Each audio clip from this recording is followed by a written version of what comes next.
Okay, so we would like to start this session, the first session following the Kedar's keynote lectures yesterday, and we thought that we won't have these formal introductions for the speakers.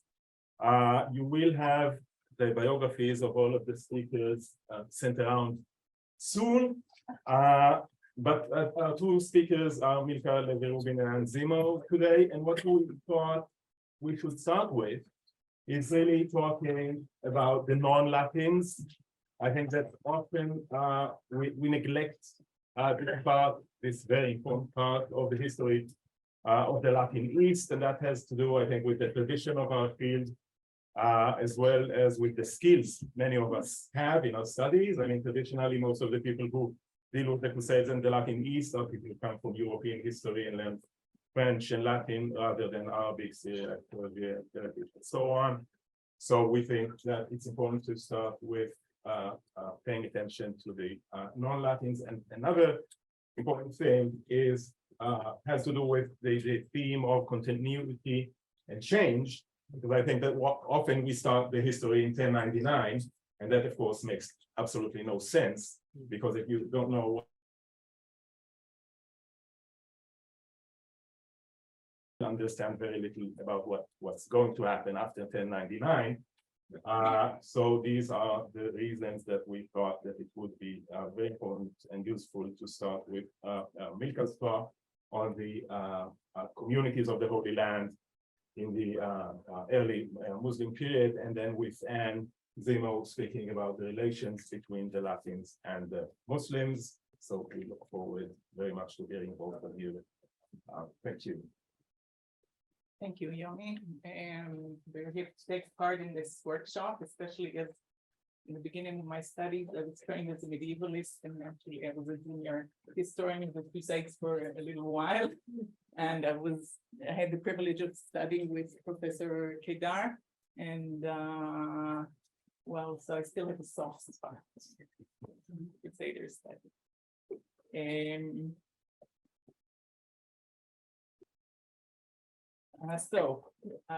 The arrival of the Muslims in the Holy Land in the 630s ended a 1,000-year period of Greco-Roman rule in the region.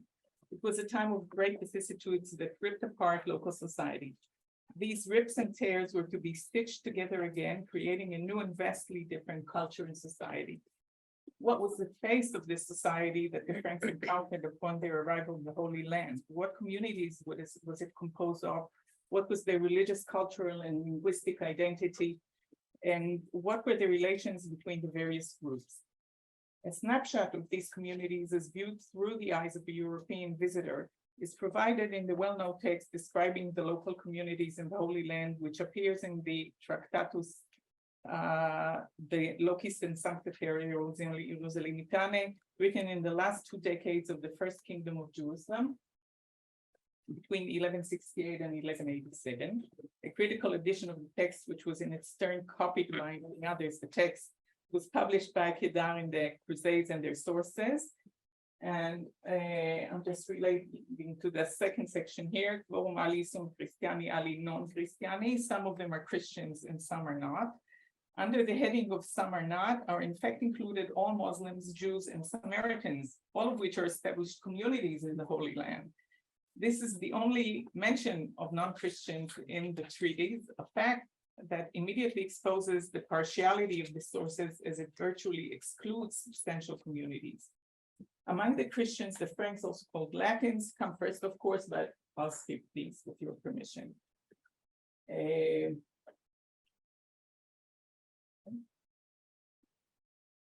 Next come the Greeks. Others are Greeks. They're separated from the Roman Church. They're cunning men, not much practiced in arms. They wear oblong caps. They err from the faith and the rules of the law, especially in that they say that the Holy Ghost does not proceed from the Father and the Son, but from the Father alone. They use only leavened bread in the sacrament, and they err in many other matters. They have an alphabet of their own. The Greeks obviously represent here what is called the Greek Orthodox or Chalcedonian Church, which headed the Patriarchate of Jerusalem before the arrival of the Franks. Evident here is the great distrust of the Greeks, as well as deep differences in dogma that had become formalized following the Great Schism in 1054. Now we come to the Syrians, which we're going to talk about a lot. Others are Syrians, they're useless in war. They do not let their beards grow like the Greeks, but trim them somewhat. They're between the Latin and the Greek rite. They're everywhere tributaries. In their faith and ritual, they're in concordance with the Greeks. They use Saracenic letters in temporal matters and Greek in spiritual matters. As in the case of the Greeks, the author notes again the inexperience in warfare. He emphasizes their low social status, their distinctive appearance, and their use of Arabic in everyday life. I will relate to the appellation Syrians that is used here and to their identity in detail later on in my talk. Next come the Armenians and the Georgians. The former have a certain skill in warfare, being Miaphysites. They differ completely in their calendar, dogma, rite, and language, and are in great conflict with the Greeks. Whilst the latter, that is the Georgians, though of distinctly different appearance, are fully in line with the Greek dogma and rites. This description provides some interesting insights regarding the local Christian communities at the time, although it is clearly lacking and unbalanced. In my talk, I will attempt to trace in broad strokes the evolution of local society and its various communities in the Holy Land during the early Muslim period up to their encounter with Franks. So with your permission, I'll start with a short survey of the situation in late antiquity. So I will regress and talk about the structure of society in the Holy Land in this period, following the Christianization of the East, as this forms the infrastructure of the society in the centuries following the Muslim conquest. This will be the first part of my talk, after which I promise to progress into the early Muslim period. During this period, the 3rd to the 7th centuries, local society was made up of pagans, Jews, Christians, and Samaritans. Although the numbers are vague, it is clear that as a result of the Roman suppression of the Jewish revolts in 670 and 132 to 136, Jewish population was displaced from Judea. It was to be found now mainly in the eastern Lower Galilee and was greatly depleted. Pagan population, which probably formed the majority in the early centuries, gradually shrank as a result of the accelerated process of Christianization after 325 CE, and by the 6th century seems to have disappeared. The Samaritans, which today are but a minute minority, were to begin with a sizable community, living not only in Samaria, but in various areas such as the coastline and Skytopolis, Bethshan, and serving in the Roman army in the early centuries. They rebelled starting from 484 onwards and throughout the 6th century, following Roman oppression. As a result, the Samaritan community too was greatly diminished. It was a Christian population that now grew steadily as more and more pagans and perhaps others were converted to Christianity. By the second half of the 6th century, it seems that there were no pagans left. Just saying Christianity, however, is not enough. While the wounds of the Arian controversy in the 4th century seem to have been healed in the East, the Chalcedonian controversy was an open wound that tore Eastern Christianity apart. After 451 CE, Christians found themselves divided between Miaphysites, including Jacobites in Syria, Armenians, Copts, and Ethiopians. Diophysites, represented by the Chalcedonian or Imperial Church, and Nestorians who, after having been anathematized, found refuge in the Sasanian Empire. The Patriarchate of Jerusalem adopted a special stance on this issue. While in the Patriarchates of Alexandria and Antioch, a significant part of the Christians were Miaphysites, the Chalcedonian Diophysite leadership in Jerusalem, supported by the influential monastic movement of the Judean desert, managed to marginalize the Miaphysites, who had initially formed the majority, and to take over almost completely. The local Miaphysite community actually dissipated, and from then on, the small Miaphysite churches in Jerusalem seem to have been mainly outposts of the Jacobite, Armenians, Copts, and Ethiopian churches that were based on pilgrimages of members of these churches to the Holy Land. This was true also for the Georgians, who, unlike the others, adopted the Chalcedonian dogma and were therefore part of the imperial church. This state of matters continued throughout the early Muslim period. The Georgians held various monasteries and churches throughout the Holy Land and were also present in the Chalcedonian monasteries alongside others. Yet, although the corpus of their manuscripts provide us with a rich documentation, they were nevertheless a small and mostly uninfluential minority in local society. This is, of course, mainly a religious classification, and the one that is mostly used. There are other social demarcations that cross religious lines, which are at times even more significant than the religious divisions. These can either be linguistic, geographic, ethnic, or relating to social hierarchy. A central demarcation is the linguistic one.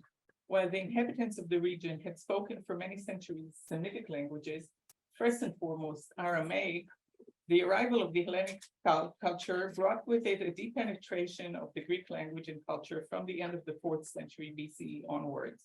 This was true for Christians, Jews, and Samaritans alike, and its traces are evident in their native languages in part until today. Greek had become the lingua franca and continued to hold this position throughout late antiquity. It was the language of the law, of administration, and culture. In the academies that were spread out throughout the East, in places such as Berytus, Caesarea Maritima, Ascalon, and Gaza, studies of law, philosophy, rhetoric, etc., were all conducted in Greek. Greek was the language used by administrators and merchants who constantly moved about throughout the Byzantine Empire. It became a significant language of culture among large parts of the population, especially among the pagans and Christians. Although Jews as well as Samaritans also adopted it to a certain extent, understanding its great administrative, social, and educational benefits, as is evident from the multifarious Greek inscriptions in synagogues.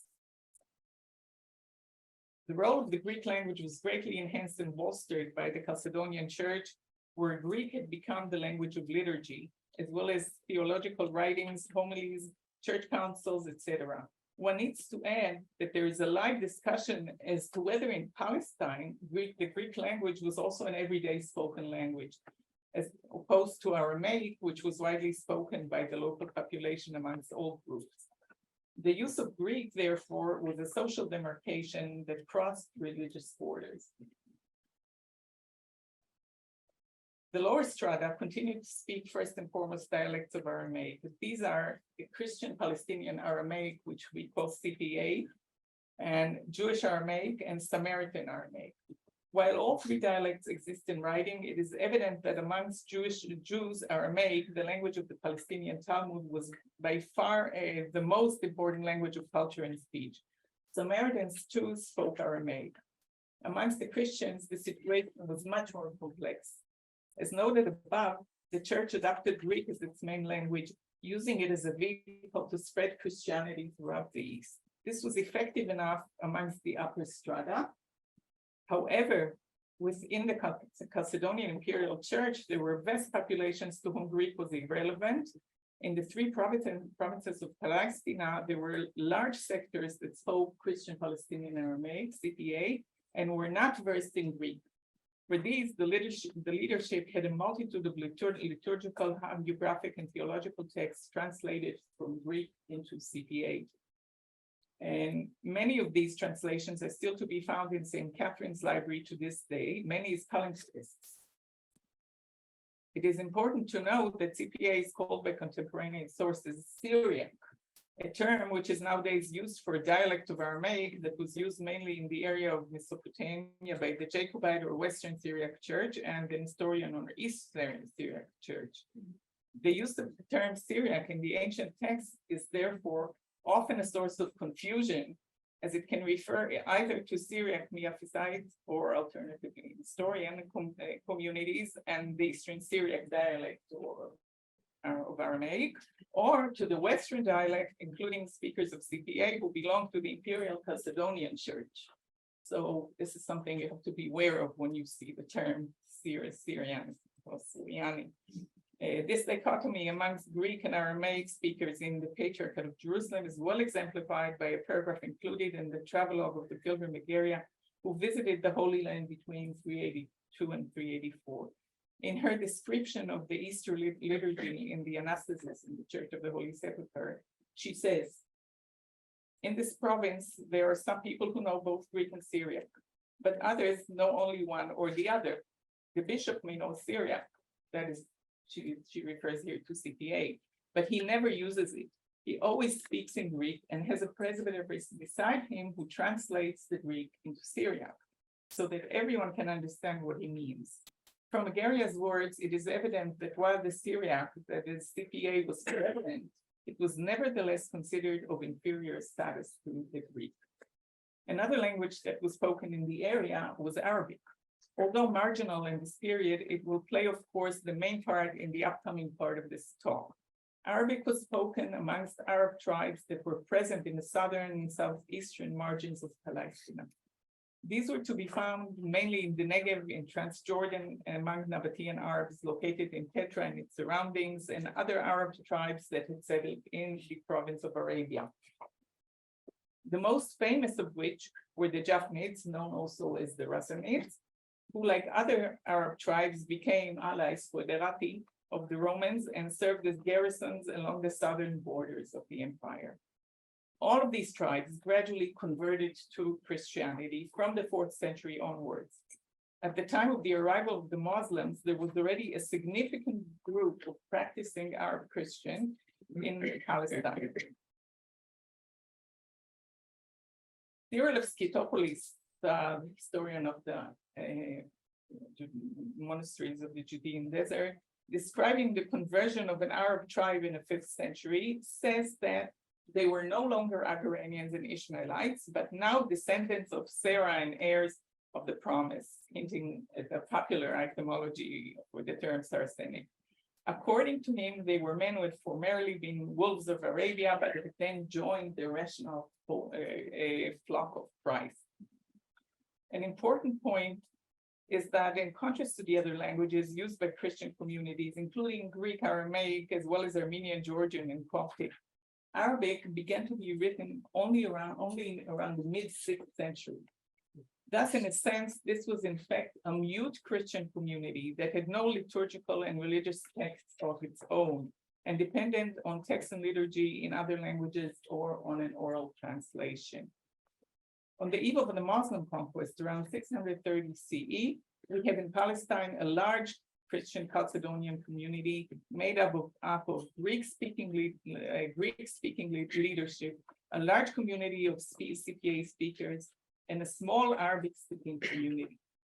Besides these, there was a Jewish community as well as Samaritan community that had lost a significant part of their population and social standing in late antiquity as a result of their rebellions and the legislation of discriminatory laws against non-Christians from the 5th century onwards. Okay, now the Muslims are coming. The appearance of the Muslims on the scene was a great and unpleasant surprise. Sophronius, the recently appointed Patriarch of Jerusalem, writes in his synodal letter the following. We hope that God may grant to our emperors a strong and vigorous scepter to break the pride of all the barbarians, and especially of the Saracens, who on account of our sins have now risen against us unexpectedly, and ravage all with cruel and feral design, with impious and godless audacity. More than ever, therefore, we entreat your holiness to make urgent petitions to Christ, so that he, receiving these favorably from you, may quickly quell their mad insolence and deliver these vile creatures as before to be the footstool of our God-given emperors. Nobody believed they were there to stay. Despite this dramatic description, apart from several major battles, the conquest seems to have been comparatively tranquil and non-violent. And the inhabitants who chose to surrender had signed agreements with the Muslim conquerors, according to which they were allowed to hold onto their properties, prayer houses, and customs in return for acknowledging Muslim rule, paying the required tax, the jizya, and accepting their inferior position. Nevertheless, the conquest did cause a significant change throughout Palestine, wreaking havoc in the lives of some parts of the population, for whom the circumstances have now shifted considerably. These included, first and foremost, members of the Roman army and administration, scholars, lawyers, and no doubt parts of the church hierarchy who saw themselves as an integral part of the Byzantine system, society, and culture. These were naturally afraid of the newly arrived enigma called Muslims and saw their future in Byzantium. Special arrangements were made for them in the surrender agreements regarding the technicalities of their journey and the status of their property and churches. The agreements specify that property that was left behind will be transferred to Muslim ownership once they reach their destination. This process was especially relevant to a large part of the population living in the cities along the coastline of Palestine, many of whom were part of the economic and cultural backbone of the empire. As the coastline had become a frontier line, they left their homes by choice or by force and leaving their property behind. These events crossed religious borders and were decided more according to social and economic criteria, as shown by the following text from Samaritan Chronicle written in Arabic, describing the departure of the Samaritan living along the coastline. After this, the Ishmaelites, Muhammad and all his army went forth to wage war against the Byzantines. They conquered the land and defeated the Byzantines and killed them as they fled before them. The Imam in those days was Akbun ben Elazar, who lived in Beit Sama. When the Muslims attacked and the Byzantines fled, all the Samaritans who lived along the coast fled with the Byzantines from the advancing Muslims, thinking that they would return. When the Samaritans began to leave with the Byzantines for Byzantium, they came to the head of the community, Akbun ben Elazar, to Beit Sama, because he lived there, and said to him, "You are a trustworthy man, so we will deposit our possessions with you until we return," thinking that they would be returning soon. They collected their possessions and deposited them with him, and they accumulated in exchange an amount of wealth greater than anything either encountered or known. The people who deposited their wealth were the people of Caesarea, Arsuf, Mayumas, Mimas, Jaffa, Lida, Askelon, Gaza, and all of the interior villages and those along the coast. After this, they left for Byzantium and remained there and have not returned to this day. So, and these are the Samaritans who were really persecuted by the Romans and Byzantines, so it's quite amazing. Apart from the emigration to Byzantium, there appears to have been a significant movement of internal migration to the eastern parts of the province, away from the front line. A similar process took part in the Negev towns that had been until then supported by the empire economically and militarily. These were now ruled by the Muslims, as the bilingual papyri from Nisana demonstrate. These towns were to be mostly deserted by the Christian inhabitants in the first decades after the conquest. Where did all these people go? I will return to this in a little while. These events altered the face of local society dramatically. Large parts of the Greek-speaking elites had left for Byzantium. The Greek elite that chose to stay belonged mainly to the church hierarchy. These held on to Greek as they wished to remain an active player within the universal hierarchy of the church. Yet this group too was to shrink gradually, and Greek, the language of the church and power, was to shrink with it. The last important writer in Greek from the Patriarchate of Jerusalem was John of Damascus, who died circa 750 CE. As we shall see, the loss of the Greek-speaking population and the rapid decline of Greek after the Muslim conquest changed the picture considerably. The Christian community lost a significant part of its elite, while the CPA speakers and the Christian Arabs became now virtually a flock without a shepherd. Okay. Thus, the appearance of the Muslims on the scene in the third decade of the 7th century changed the picture dramatically. Although the said communities were quite familiar with Arabs who had in fact been as part of the neighborhood since times immemorial, they were quite perplexed with these newcomers. The Muslims were in fact a coalition of Arab tribes from Central and North Arabia that had recently been unified by their belief in the Prophet Muhammad.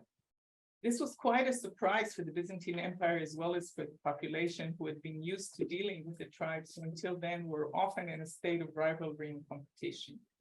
Moreover, various Arab tribes had served until then as foederati of the Byzantine and Sasanian empires.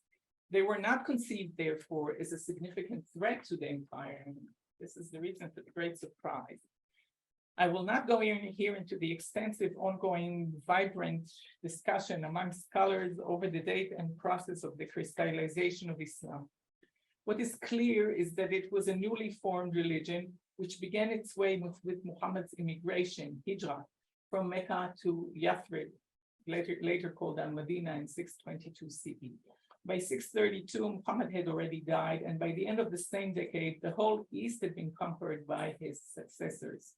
What part of Islamic beliefs and customs were formed by then? Were they called at this point Muslims, or were they just a community of believers, or mu'minun, or muhajirun, immigrants whose identity was as yet unformed? It's evident from Sophronius' words above that the conquered population did not know what hit them. Moreover, a contemporary apologetic Christian text composed in North Africa in July 634, called the Doctrina Jacobi Nutum Baptizati, contains a report by a Jew from Palestine about the first battle that took place in Palestine between the Byzantine army and the Muslims.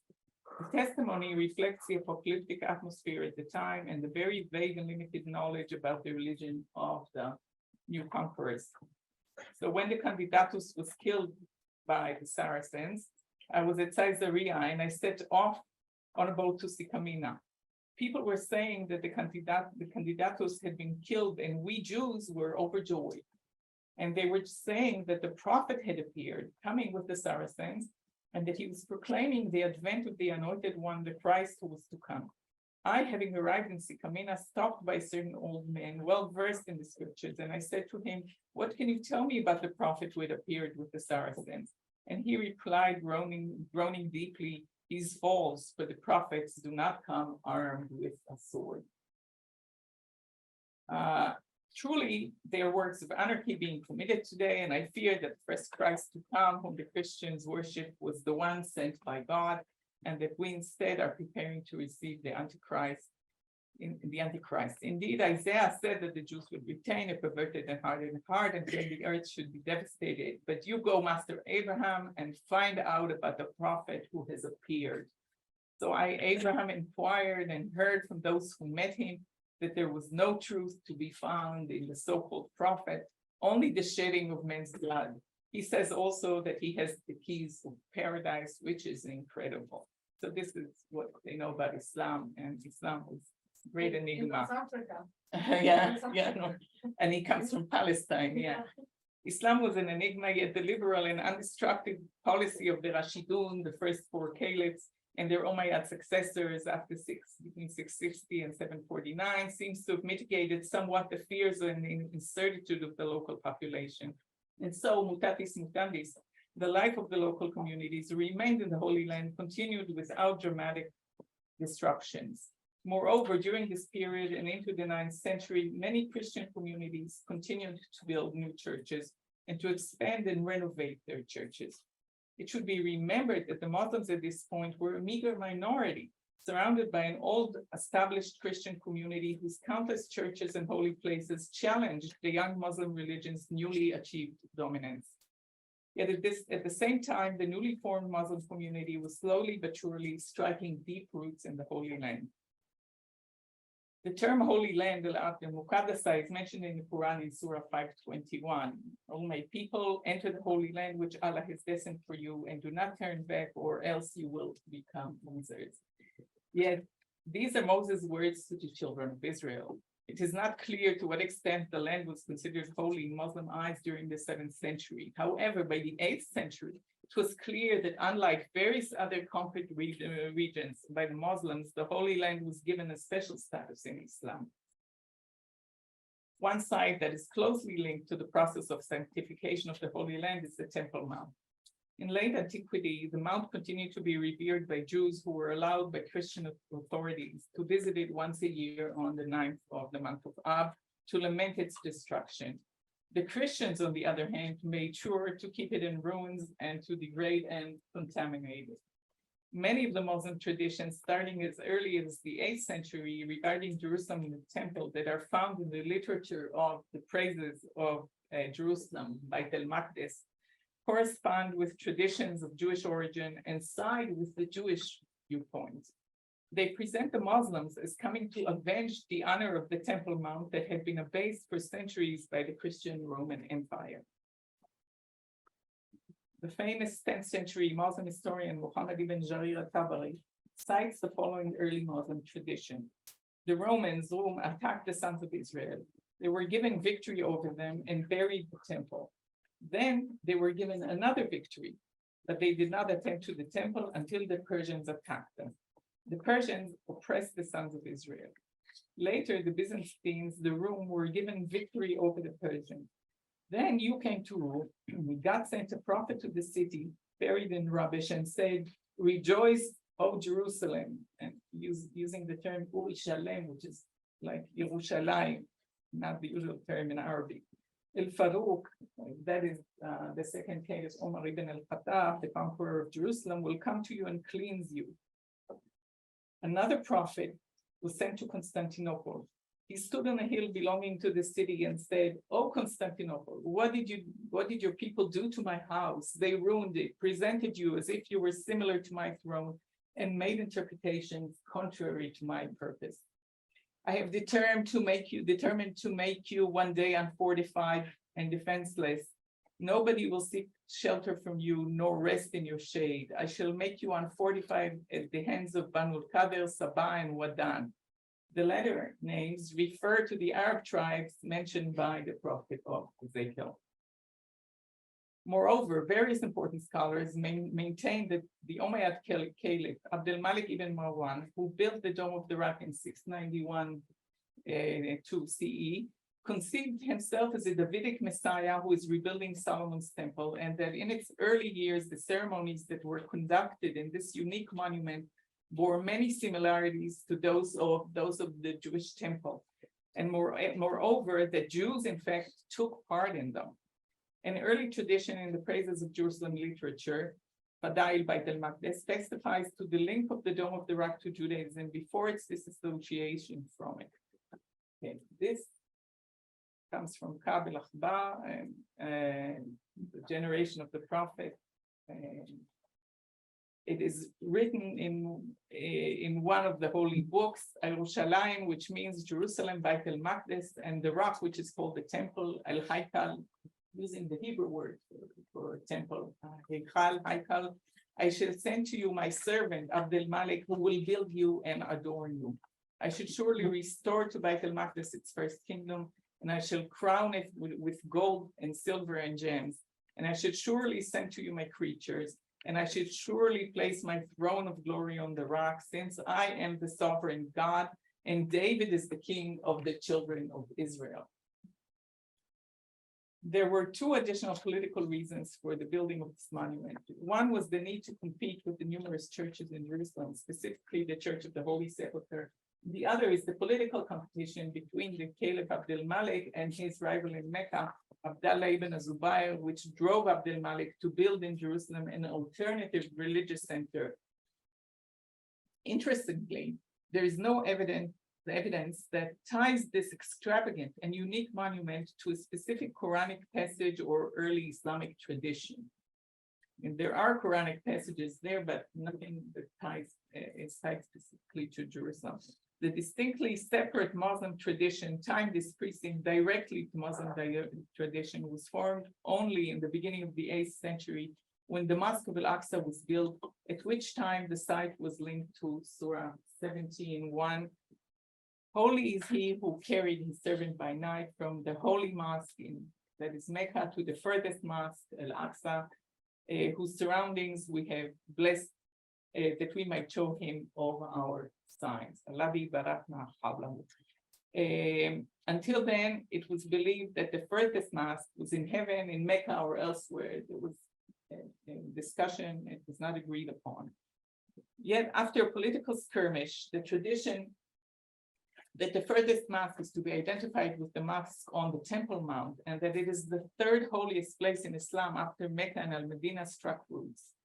Thus, in its early stages, as Kister has demonstrated, this tradition, the first one, you shall set out for 3 mosques, the sacred mosque in Mecca, my mosque in Medina, in Al-Medina, and Al-Aqsa Mosque in Jerusalem, was contradicted by another tradition you shall set out for two mosques, the Mosque of Mecca and the Mosque of Medina.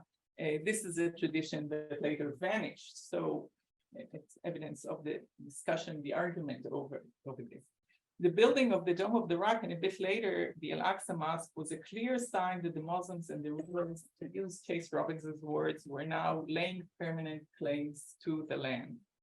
Various other sites throughout the Holy Land were to follow, many of which were based on Jewish traditions, while others were taken from the Christian. Palestine was now a land holy to the Muslims as well. Muslim presence was evident not only throughout the sanctification of the holy sites. Along Muslim presence began a process of Islamization of the space, what is called spatial Islamization. Throughout the land, Muslim prayer houses, mosques, which are clear indicators of Muslim presence, began to appear from the 7th century onwards.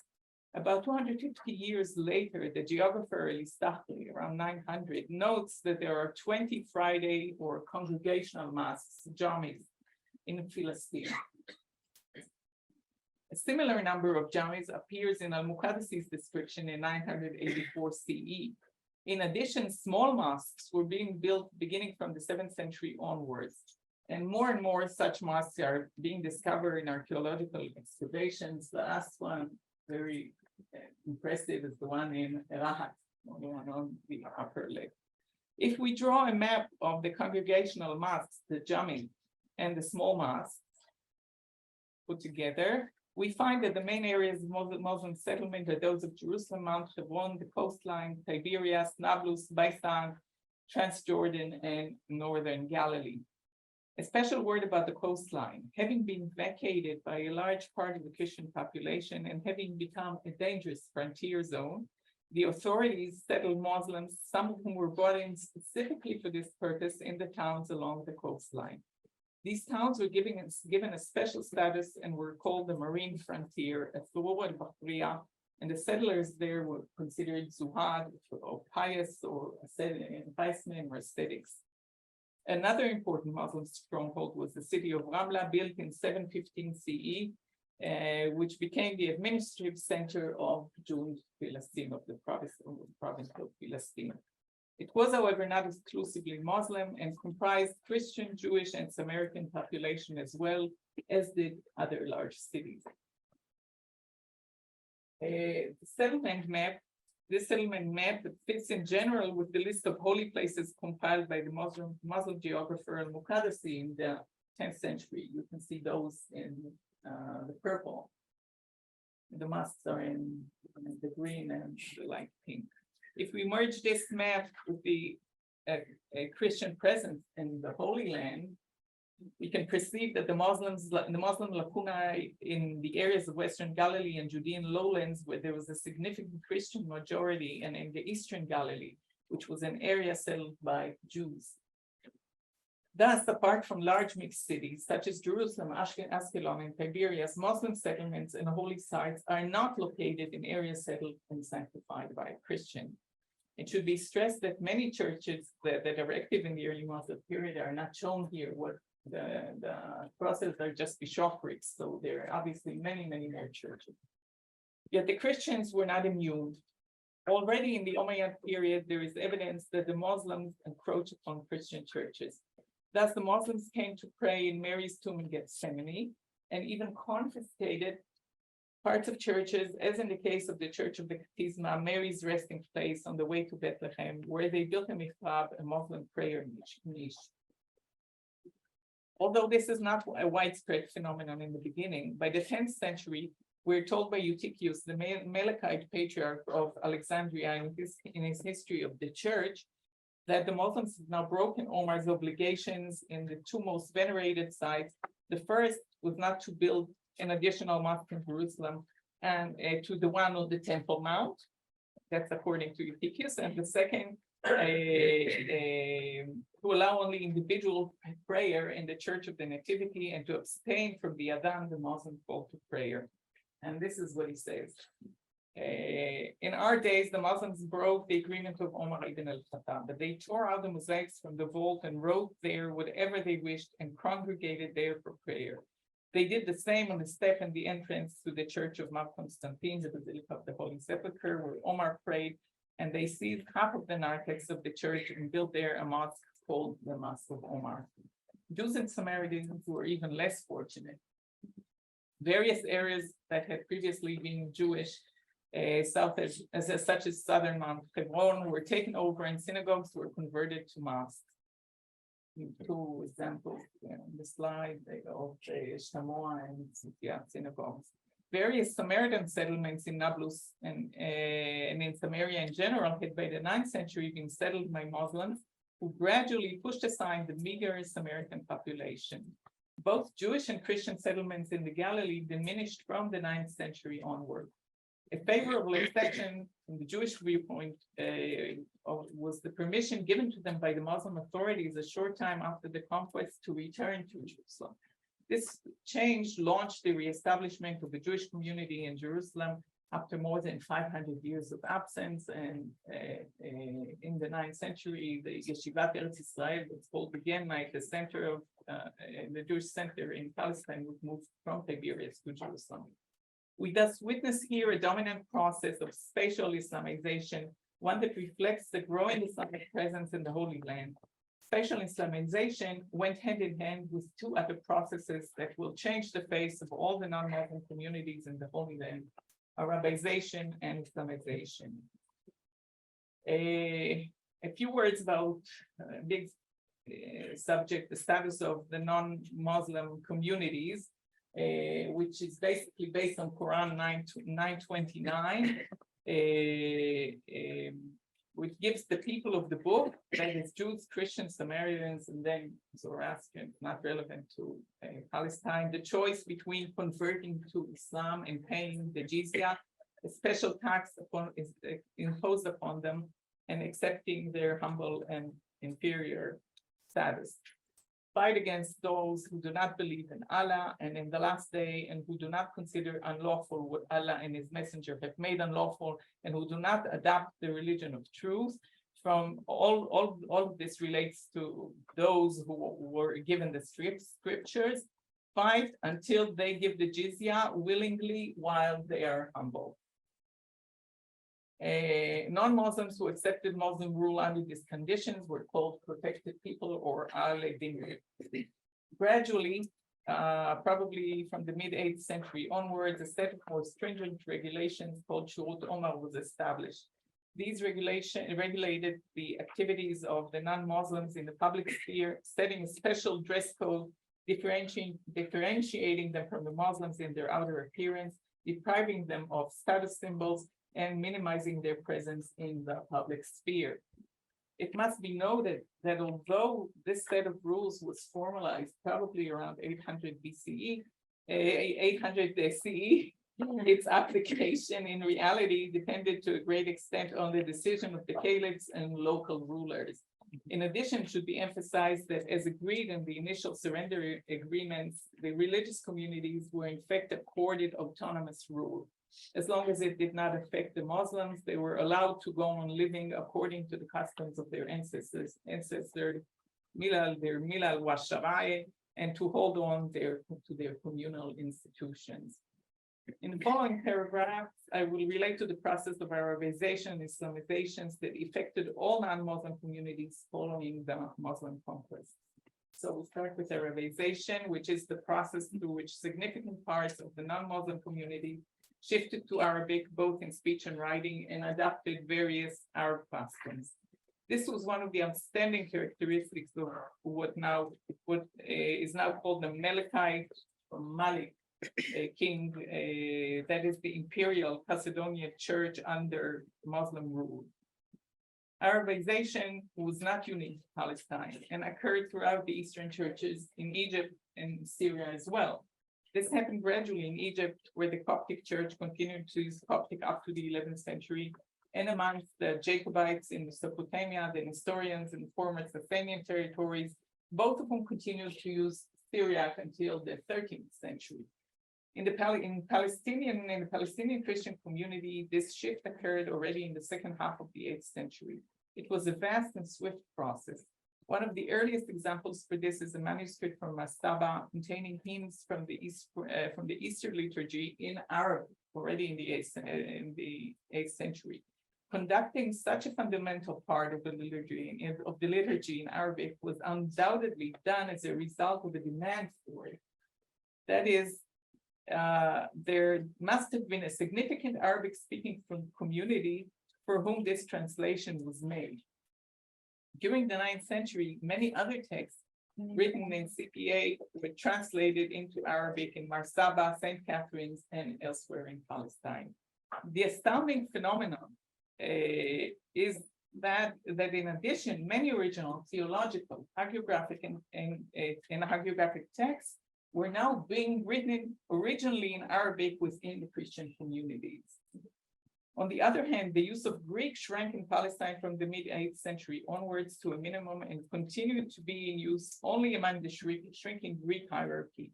CPA, so-called Syriac, which had previously been widespread among the lowest strata, virtually disappeared in favor of the Arabic. In fact, manuscripts of translations of texts written in CPA were now being erased and written over in Arabic. The reason for this exceptionally quick and extreme shift has most probably to do with two factors. The first was the weakness of the CPA-speaking community that had formerly been completely dependent on the Greek elites. Unlike in Syria, there was no Palestinian Syriac or Aramaic church, nor was there an independent corpus of writings. On the other hand, its members seem to have been familiar with the Arabic language, a sister language that was easy for them to acquire. The second factor that was behind this impressive shift is the Christian Arabic community.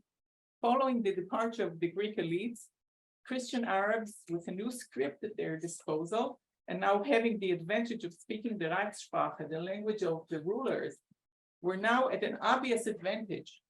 Rising from the margins of the Palestinian Chalcedonian community, they now took center stage. The CPA speakers, Egerias Syriani, had merged with the Christian Arabic community. They now spoke Arabic and adopted Arab practices, yet the name of this community that was clearly distinguished from the Greek to whose church they belonged remains Syriani or Suriani. In a local Christian Arabic text, a member of the Syrian community thus identifies himself as Syriani Filistini. These are the Suriani or the Syriani that we encounter in the Frankish texts. The quote from the Tractatus in the beginning of this paper is greatly amplified by Jacques de Vitry in his Historia Jerusalemitana, written sometime after 1219. It's a very long quote, so I'll read parts of it. These men, the Suriani, are everywhere, slaves, always tributaries, kept by their masters for husbandry and other ignoble uses. They're altogether unwarlike and helpless as women in battle. So they are, for the most part, untrustworthy, double dealers, cunning foxes, even as the Greeks. So, and then for a small sum of money, they become spies and tell the secrets of the Christians of the Saracens, among whom they're brought up, whose language they speak rather than any other, and whose crooked ways they, for the most part, imitate. They have mingled among the heathen and learned their works.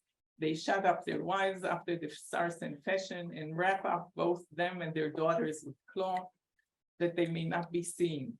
They do not shave their beards as do the Saracens, Greeks, and almost all Easterns, but cherish them with great care. The Syrians use the Saracen language in their common speech, and they use the Saracen script in deeds and business and all other writings, except for the Holy Scriptures and other religious books in which they use the Greek letters. Whereas in divine service, their laity who only know Saracen language do not understand them. Whereas the Greeks who use the same language, they understand what they're reading. The Syrians exactly follow the rules and customs of the Greeks in divine service and other spiritual matters and obey them as their superiors. So he differentiates between their the tongue they speak every day and the use of their Arabic in everyday life.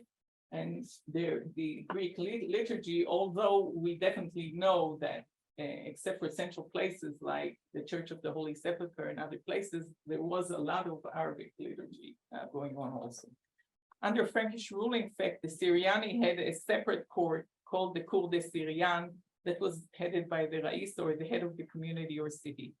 In fact, Jean de Ibelin, writing between 1264 and 1266, reports that after Godfrey de Bouillon had founded the Haute Cour and the Cour de Bourgeois for the Latins, the people of the Syrians came before the king of the aforesaid kingdom and begged and required of him that he would see that they were judged according to the customs of the Syrians, and that they should have a chieftain and jurats of the court, and that by this court they should be judged according to their customs concerning the quarrels that arose among them, and he authorized the said court. Though the process of Arabization is very prominent within the Mennonite community, in Palestine, it occurred among Samaritans and Jews as well, who adopted the Arabic language both in writing and in speech, as is evident in the Cairo Gniza. So we're moving to Islamization, which is another important process, which changed the face of local society during the early Muslim period. It was believed in the past that Islamization was a swift process that overtook the Christians of the East without hindrance, and that by the time the Franks arrived on the scene, most of the population had converted to Islam. This is no longer accepted among scholars. The process of conversion to Islam seems in fact to being a slow and gradual one, and probably came to its peak under the Mamluks. The local non-Muslim communities were not forced by Islam to convert. The Quranic passage in Surah Al-Baqarah 256 states, La ikraha fi din, there is no compulsion in religion, and usually this was the case. We have little evidence of conversion to Islam amongst Christians of Palestine. However, that does not mean that this did not happen. Christian literature, and specifically Christian Arabic literature written in Palestine, contains about a dozen martyrologies and hagiographies which are directed against Islam, and include stories regarding converts who regretted their decision and returned to the fold of Christianity. A story regarding a bishop who embezzled and defected to the Muslim side, and another one about a Christian boy who was forced to convert to Islam by his father, yet along with his mother, held on to his ancestral religion clandestinely. These were meant to deter members of the community from giving into temptation to convert to Islam. Yet the temptation seems to have been there for members of all non-Muslim communities. Rare evidence of mass conversion is found in the Samaritan Chronicle I cited above.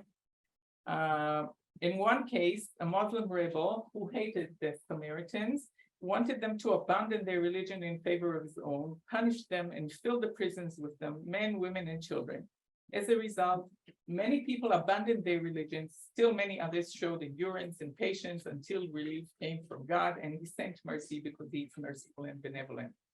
In the days of the Caliph al-Mutawakkil in the mid-9th century, in whose days there was a great famine, the hunger which prevailed was the cause of mass conversion. Many people were compelled to take charity because of the pains in their stomach and the hunger.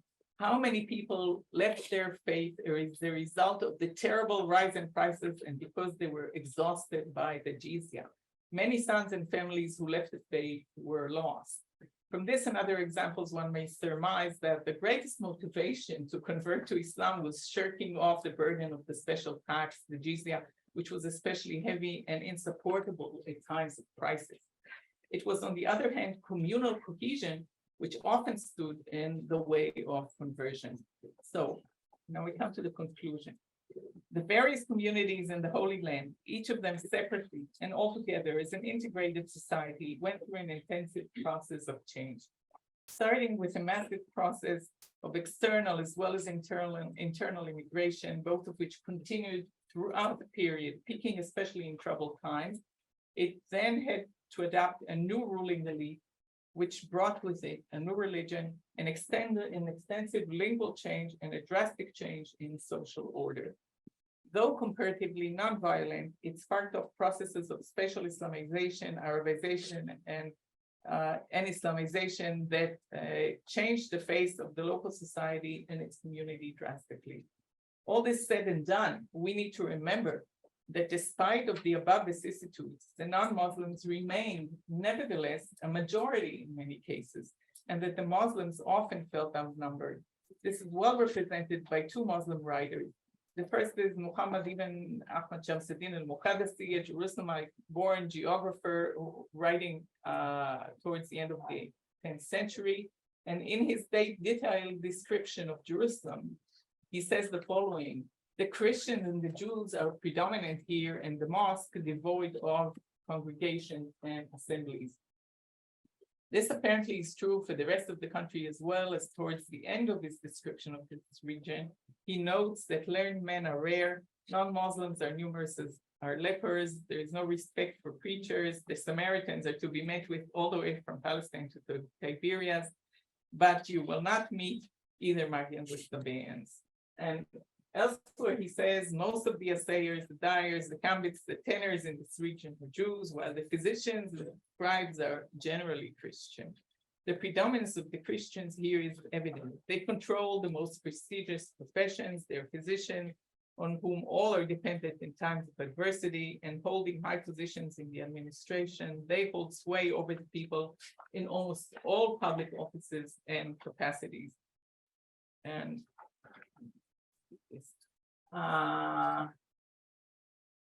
about 100 years later, a Muslim scholar by the name of Muhammad ibn Abdullah ibn al-Arabi al-Ishbili travels from Seville in Spain and stays in Palestine between 1092 and 1095.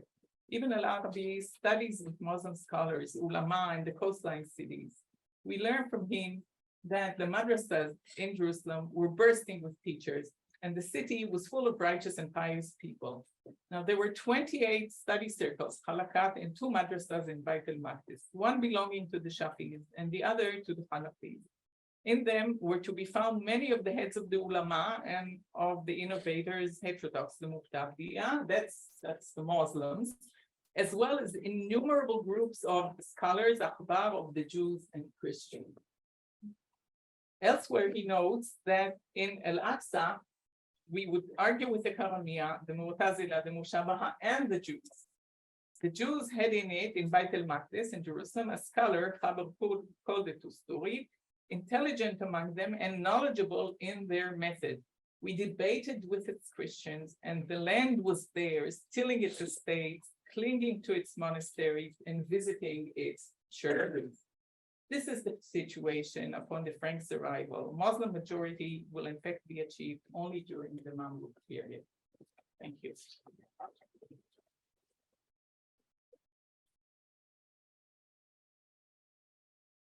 Thank you very much for this very wide survey of the realities of the Holy Land before 1099. I think because the 2 presentations deal really with very different periods, so maybe we can take a few questions now for Milka and then move on to Anne's presentation.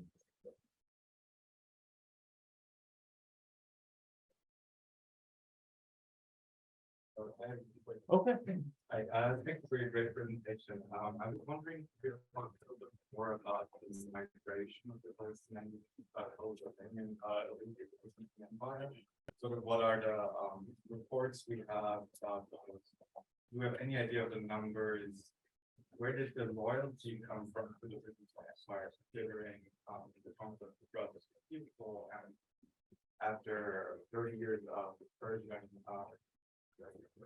occupation, probably a whole generation that we see the administrator coming from in that region. You're talking about the migration to Baisan.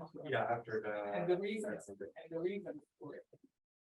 Well, we hear about a lot about it, as you saw, not only immediately during the conflict, but also later in waves of migrations, especially during troubled times.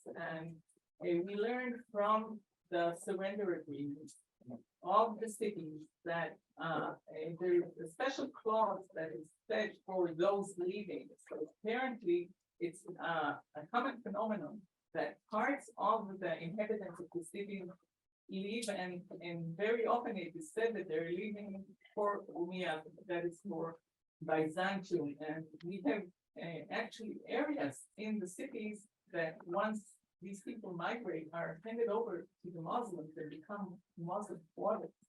So, and the coastline especially is just in very large part taken over by the Muslims, but in other places as well, like Siberia.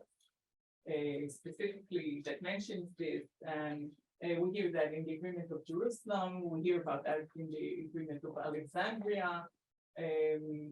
So we get this sense that a lot of these people who are tied to Byzantium just naturally immigrate. And the interesting thing is that some of the elites that are not basically tied to the Byzantine administration or to the Byzantine elites, like those Samaritans, which is the most unexpected thing, you know, in my view. There was terrible, you know, tension between Samaritans and Byzantines. Apparently, these rich Samaritan merchants living along the coastline behave completely differently than their brothers in Samaria, in inland Samaria. So numbers, sorry. Any idea where those quality comes from? Is loyalty? Yeah. I don't think it has to do with loyalty. Or I that think it has to do with motivation? with the sort of survival, or people who can afford to immigrate, you know. And it's a situation where, you know, if you can immigrate, if you have connections, if you have the sources, the economic sources to do it, then you say, you know, why should they, you know, be going through this situation? I don't, which is, you know, really, no one knows what to expect.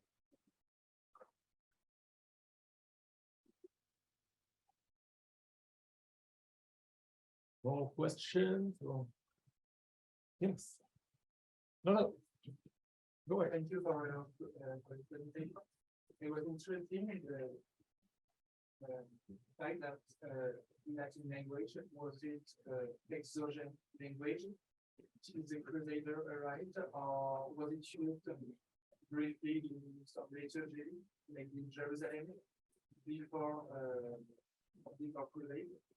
I think only among in places where there were still Latin strongholds here and there in churches, which were few, but we hear of these things both in the Byzantine period and also in the time of, you know, Charlemagne, but these were very small strongholds, yeah. Very small, but it was Existent. continuous throughout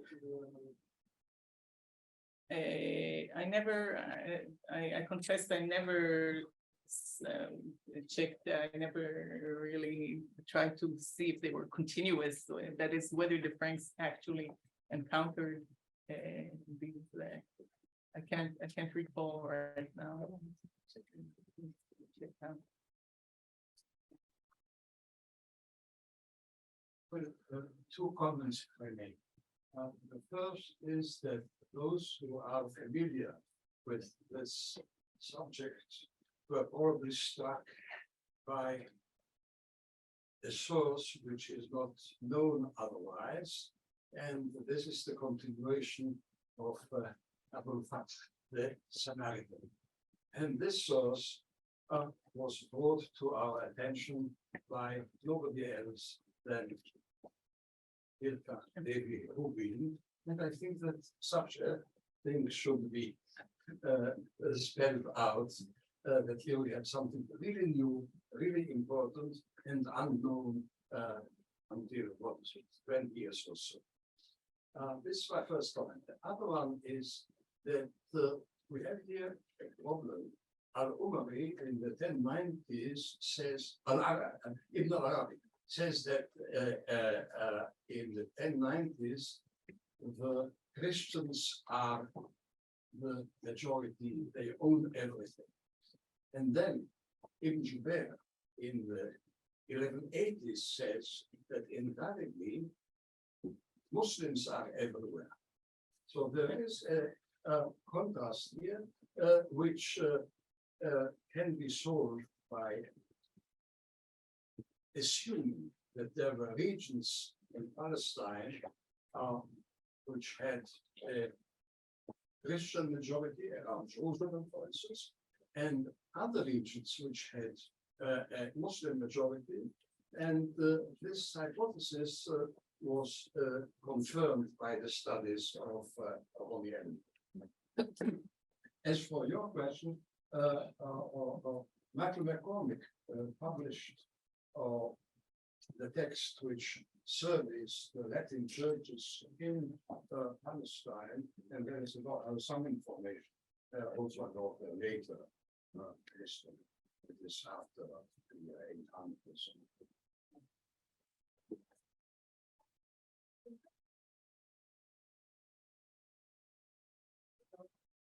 Besides the religious communities that you mentioned, are there any evidence about communities coming far away from this area? Like, for example, from Europe, from Africa, and from Mid and Eastern Asia too? Coming at what? I don't Like understand exactly. Americans, people that moved to live in this area. Are At the there time, any At the evidence? arrival of the Muslims, Yeah,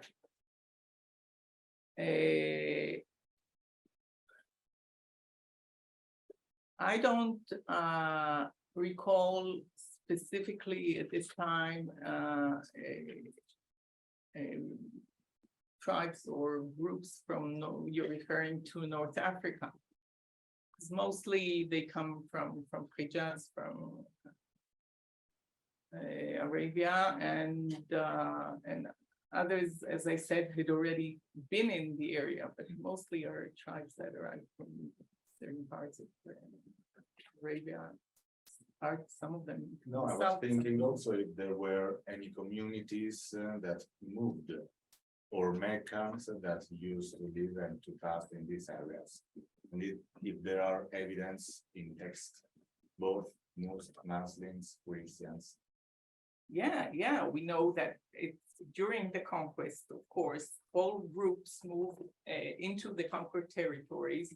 Some remained in Hijaz, but many others had moved, some of them before the conquest, and many others following the conquest, moved into the conquered territories in growing numbers, of course. But still, they were, in comparison to the local population, there were not many less established.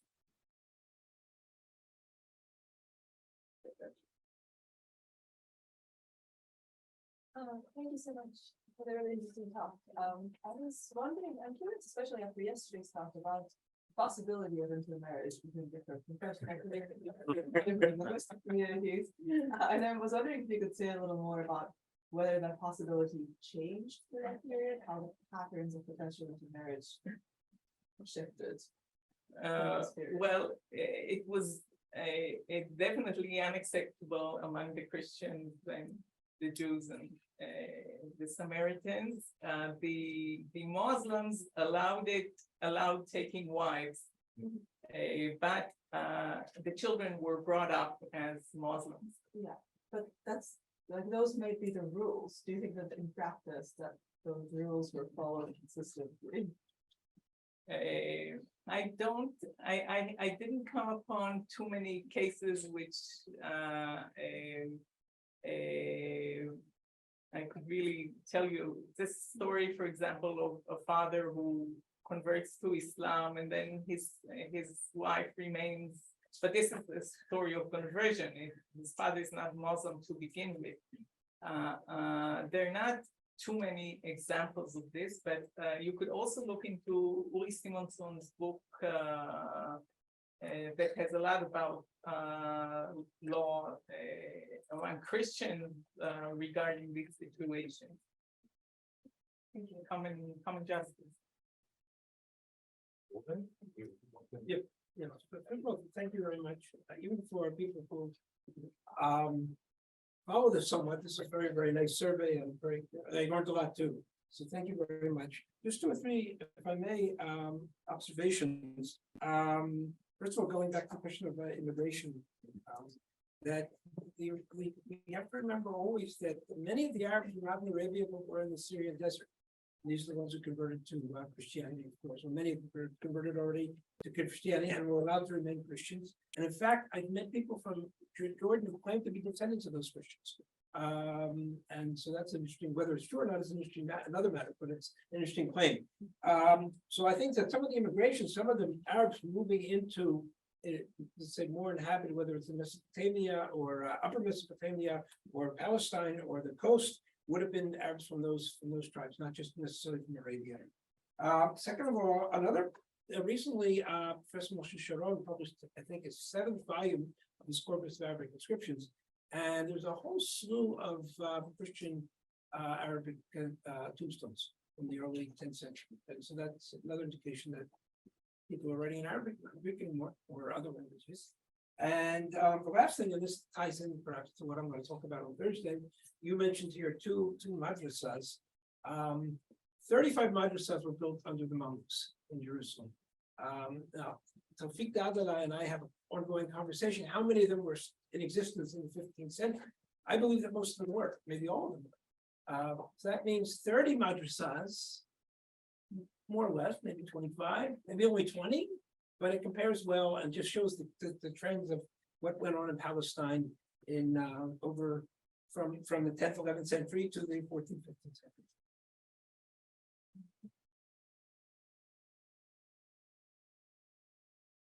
The last question, maybe, or 2 last questions. Okay, I just wanted to ask you about the spatial Islamization.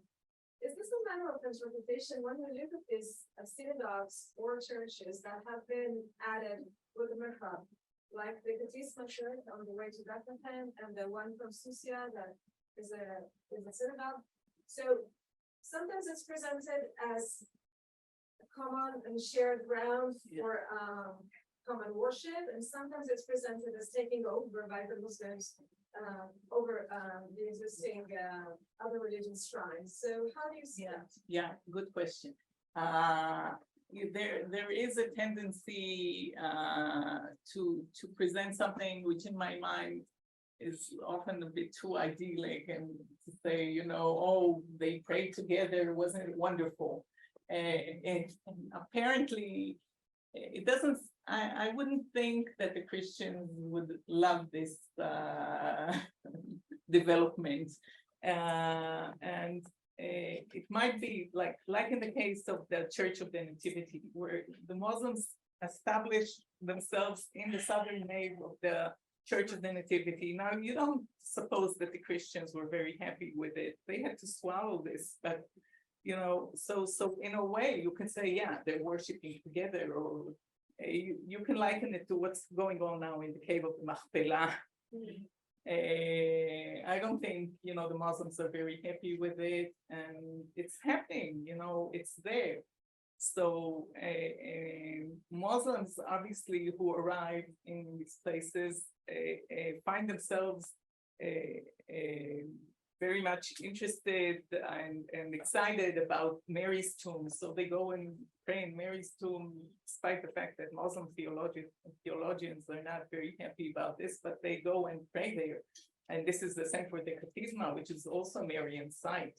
Right. So in a way, you know, even though I think there is a good chance that there may have been a sort of coexistence, I would say that it was, you know, very tight one and not a happy one. Thank you. Yes, just an observation.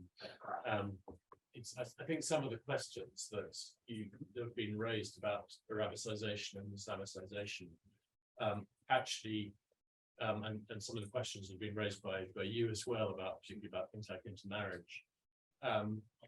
These are areas where the advice that we heard yesterday evening from Benny Kadar about asymmetric comparative history can actually, I think, be very helpful, because there are not exact parallel situations, of course, taking place in the Arab as a result of the Arab conquests of Sicily and the Iberian Peninsula, and particularly with, I mean, I'm more familiar with the situation in Sicily, where Alex Metcalf has written about the Muslims and Christians in Sicily, and answered some of the questions, particularly about things like intermarriage and conversion, and how that works in the social sphere, where there are a good deal more sources than are available for studying the Palestine and Syria. So I think that's just one can sometimes shed light on what might have been happening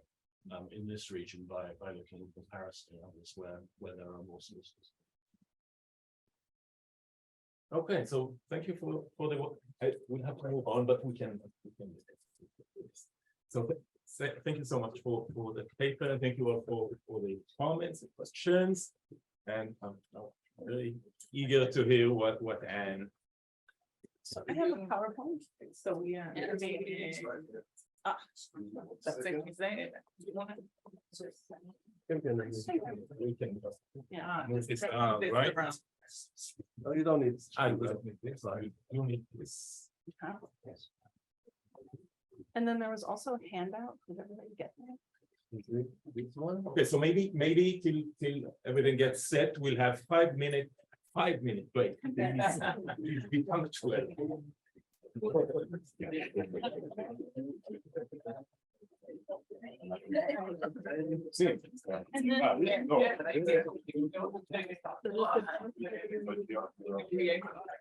How do I?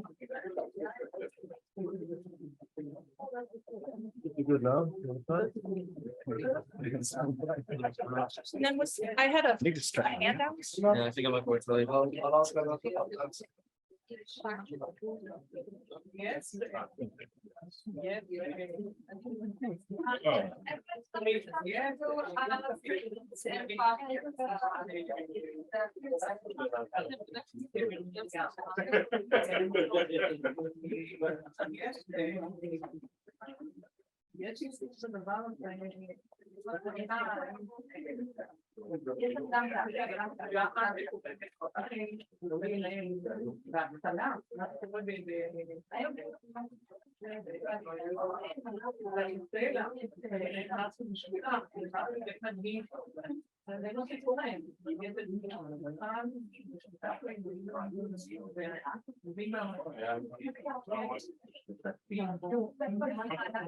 I get it, yes, some more. Well, I was just gonna wait until the line went down, but thank you.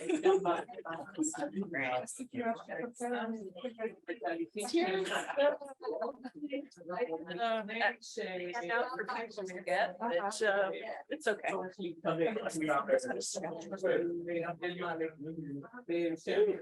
was here. Yeah, I was trying to relax and there's a concert. And the, you know, there's that stadium. Yeah. Yeah, so that was pretty loud, but it ended at 11, so that's fine. I think the whole point is. I got in Saturday afternoon. Yes, Saturday afternoon. So you had some time. Yes. Yeah, so this is my second full day. It's hard. It's hard. Waking up is a little hard, because my body still thinks it's midnight, but it's fine. I just need a little, you know, caffeine and then there you go. And then it's very exciting to be here. Actually, it was such an exciting venue.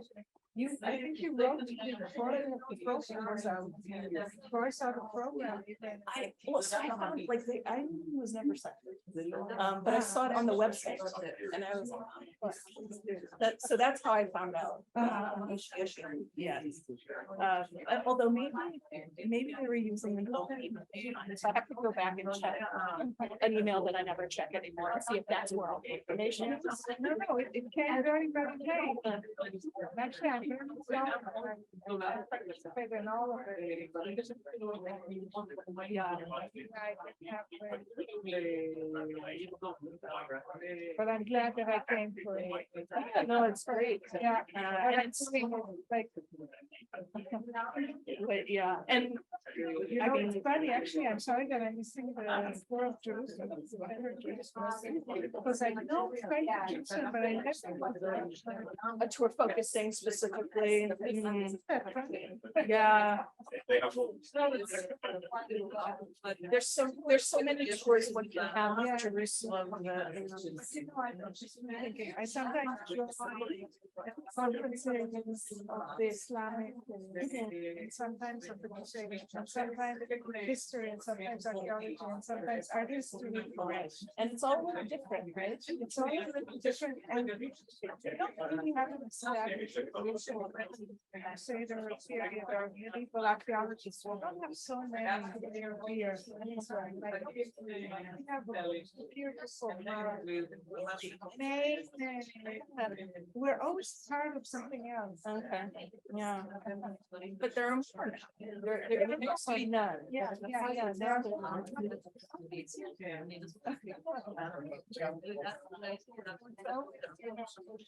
Okay, this is I take time off from work. I guess that we did all talk to each other because it makes it so silly when you only have art historians and then archaeologists and then historians only talking to each other because there are problems that are resolved using other methodologies. Yeah. Like, so, I see it a lot in history, like this idea of, well, was there any cultural interaction? It's like, well, the art historians have been showing that wrong. Yeah. And it's just like, even in like these conferences, you have like a token like Yaroslav Folda or somebody coming in, it's like just not even being listened to. And then, it's like, yes, Ronnie Ellen Williams, you have to listen to like archaeology. You have to listen to you're getting more interdisciplinary. Yeah, it's hard. It's hard to get people to really pay attention and to see the values and to understand also what's going on. Significant. But not only that, but to utilize it to move forward. Yeah. I don't think part of it is because I think it's scary to move outside of one's comfort zone. So if you're trained for 2 decades in this kind of text, and then you feel like a dilettante, like trying to like use the publications of an archaeologist. Yell at me. But you have to. Yeah, but like what's peer reviews? You have somebody who's like, actually, no, you're misinterpreting this.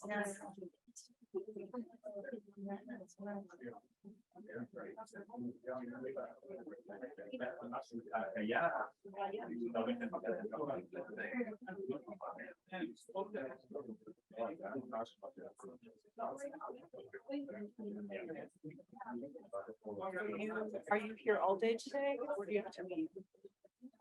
I haven't decided to stay for I want to go for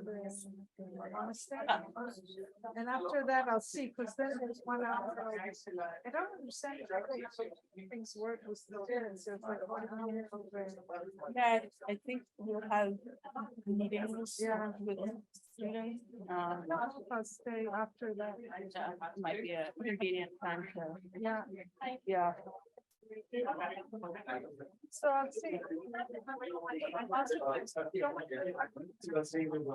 I take a certain bus, it's more traffic. If I take a later bus, I'm not in traffic, but it's not very much. So I'll see how I feel around. What you want to deal with. Yeah. You live up in the gallery? Yeah. So that's kind of a long. Yeah, and I also live in a rural area, so I just have a bus, one every like hour and a half, 2 hours. So you have to get Yeah, a yeah. paid bus. If I miss something, Start taking your leave. I would like to begin.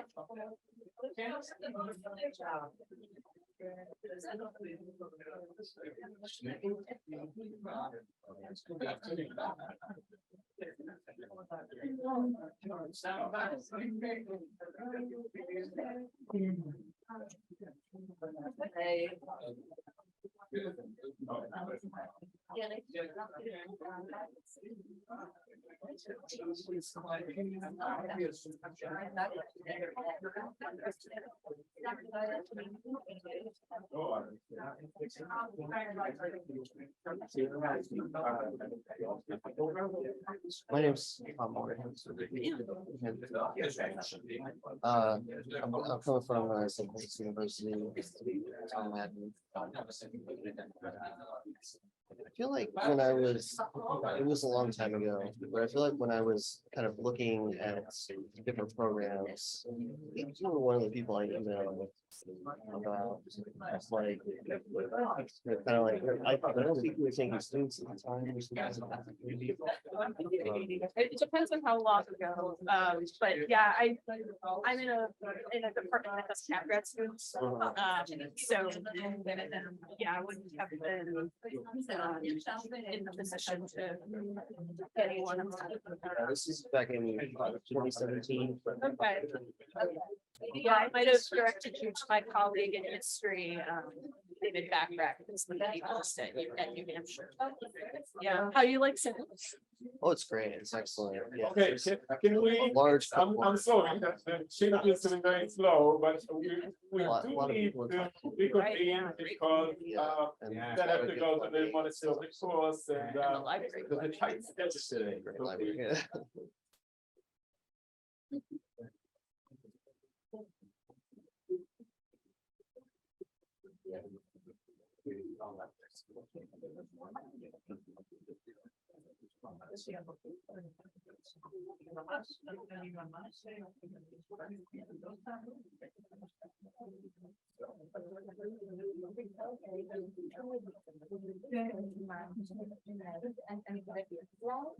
אפיזוד יש לנו שולחן, אני רוצה לחשוב אפילו מה קורה עם ההיקף בסדר.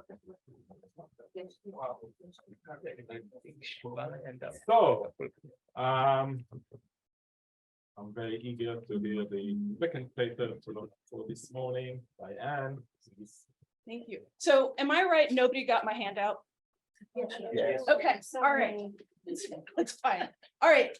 So I will try not to refer to a handout that does not exist. So I just want to thank everybody, and Yoni and Anna and Iris for inviting me to participate in this because this is amazing and I've already learned a lot and I know the rest of the week is going to be fantastic. I'm very excited. So I'm here to talk about my thoughts and work on culture and cultural exchange in the Latin East, which is a huge topic. And so now I'm going to really narrow it to something very, very specific. So this is going to be quite a different talk than what Professor Levy-Rubin just gave. So hopefully you won't get whiplash. So I understood that what I wanted to do was present sort of a problem that I've tackled in my own work, and sort of give a kind of an overview a little bit, and then do maybe a little bit of a workshop on some primary sources with everybody. We'll see how that goes, but that's kind of the format. I'm going to start by focusing. I'm going to talk about literature. Arabic literature in the time of the Crusades, the Crusade period, and focusing on the possibility of cultural exchange and influence, and maybe even a shared literary culture. And I'm going to sort of start with a lecture focusing on poetry. And then the second part, I'll be looking at letters, like diplomatic letters written in the Mamluk period from the chancery of the Sultan Baybars to various Frankish rulers in the 13th century. If I mention anything, or if I start slurring, or my accent is strange or whatever, please like raise your hand, ask me to stop. I don't care if I get interrupted. So I'm not offended. Okay, so the problem is of cultural exchange. And so as you may know, the scholarship on this has gone from one extreme to another and is now sort of in the middle. Maybe 100 years ago, we have the French historiography who's like, yes, the Franks came and they became one with the people here, and it was totally, you know, immersive, and they acculturated and they became, you know, orientalized.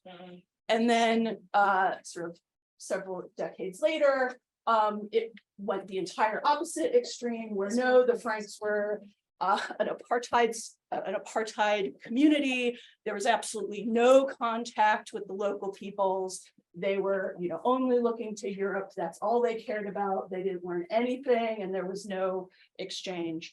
And then I think I would say largely thanks to the work of Ronnie Ellenblum, we're now more in the middle, where there is, we have seen and shown, and scholars have shown that there was exchange, primarily through local Christians and the Franks.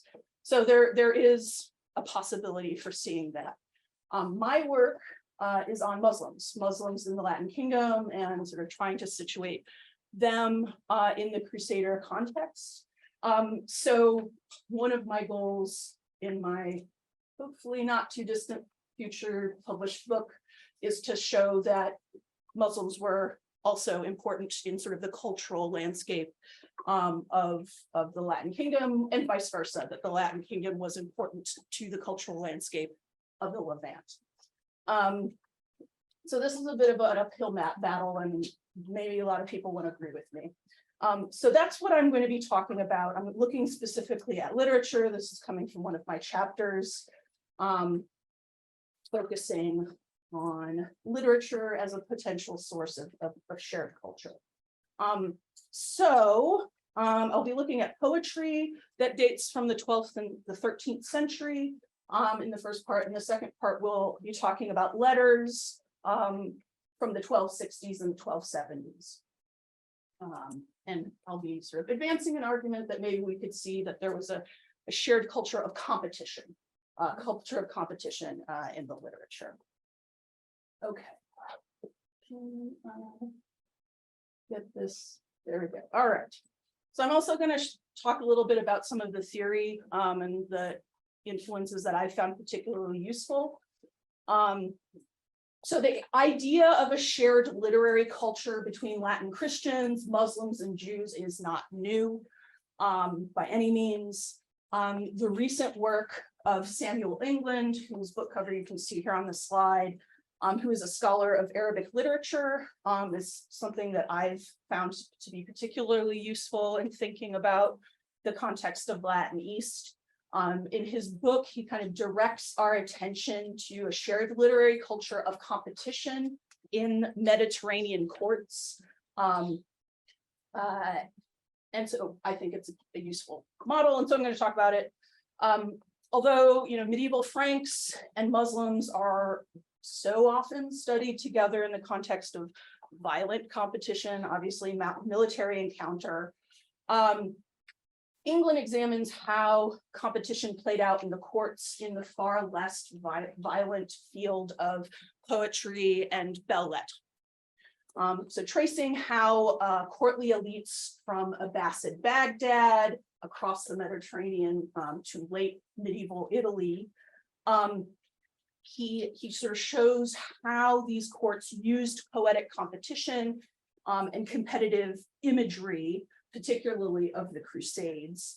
And he argues that, quote, the competition gave a sense of order, both temporal and spatial, that enhanced the court's oftentimes coercive power over its subjects. Unquote. So, in other words, through competition, courts were able to assert or reassert unity and harmony, even when, potentially challenged or disturbed by events from within the court or outside of the court. So, for example, he discusses the court of Alfonso X of Castile and Leon, and he shows how Alfonso, at a time when he wasn't able to conduct crusade or holy war or any war conquest against Muslims, instead positioned himself as a troubadour who was able to conquer Muslims in the field of poetry. And so this, he argues, was a way to sort of fill the gap and to engage in this kind of competition, but through literature. So not through violence. A key point to England's analysis is that the medieval world did not other, so capital O, other, in the same binary way identified by Edward Said in his Orientalism. When trying to represent foreigners, the courts of Islamic and Christian rulers did not do so by focusing on difference between their ideal selves and the other, but rather on the vision of the ideal courtly subject, and quote, those of questionable credentials seeking admission to court. So what does this mean? Well, so the individuals may have been from afar, they may have belonged to different religions, but according to England, what was most important was whether they qualified for a position at court through their morals, their comportment, and their eloquence. So basically, if they could talk the talk, if they could walk the walk in the right way, it didn't matter where they came from or what religion they belonged to, essentially. So the question of national or religious identity, national and like really big scare quotes, was secondary to the question of whether someone belonged at court, whether they could fit in. So in my work, I kind of want to push his idea of competition to shed light on the specifics of Muslim Frankish literary culture in the Levant. So today we're going to explore shared components of literary expression and medieval Muslim responses to cultural proximity of the Franks. We'll do through an analysis of works from two different genres in roughly chronological order, poetry and then letters, epistles. The poetry dates from the 12th and 13th century and testifies to the Islamic response to the Frankish presence, as well as their acceptance of the Franks into their cultural production. The letters date from the Mamluk period of the later 13th century, and specifically from the 1260s and the 1270s. Okay, so poetry. Always choose the one. All right, here we go. All right. So poetry was the preeminent form of classical Arabic literature from antiquity. Although by the time of the Crusades, Arabic literature comprised an array of other genres, it continued to hold a position of prestige. It thus represents, I think, an appropriate vantage to explore the possibility of a shared culture among peoples living in Latin East and neighboring states. There have been a number of excellent studies on the impact of the Crusades on the Arabic literary world that have been recently published. I build particularly off of the work of Osman Latif, whose book cover you can see here. His monograph was published in 2017. And sort of as a result of this and other work, sort of this idea that had existed that the Muslim world took a long time to respond to the Crusades, I think has been pretty much dispelled. Indeed, although the political leaders may have not been able to respond to the Frankish presence militarily, or unable or not wanting to, until the time of Imad al-Din Zengi, the region's literateurs, the adibs, reacted quickly, generating a significant amount of poetry on related themes. So I say this falls into England's conception of literary competition, wherein literary production, especially poetry, fills the gap when military conquest is not forthcoming. So what follows is an analysis providing an overview of changing attitudes towards the Franks, as well as local Muslim leadership crafted in Crusades Arabic poetry, by which I mean 12th and 13th century. We'll see how such poetry both engaged in stereotypes of the Franks, but also presented eventually a close familiarity with them. Over time, the Franks ceased representing the ultimate evil, and instead came to be a much more human or mundane foe, from whom local leaders either failed or succeeded in their duty to protect their cities. Although scant, there are some tantalizing glimpses in how the Franks themselves were exposed to and even participated, perhaps, in this Arabic poetic culture. The poetry indicates another way that the Frankish or the Latin East came to be incorporated into the cultural fabric of the Eastern Mediterranean and the Bilad Hasham broadly. So far from being culturally impermeable to one another, the Franks and their Arab Muslim neighbors responded to each other and perhaps even communicated with each other through poetry. So arguably, the most shocking event of the First Crusade to regional observers was the capture of Jerusalem, maybe not even arguably. And this manifested early in Arabic poetry. Jerusalem, as we've already heard, was already sort of perceived as a sacred space. It had its own literary genre, the Fadal Quds, or the Merits of Jerusalem genre, where people are collected texts of various kinds related to Jerusalem. So with the coming of the Franks, poems about Jerusalem included depictions of the sacred space defiled by invaders, as well as exhortations for Muslims to retake it.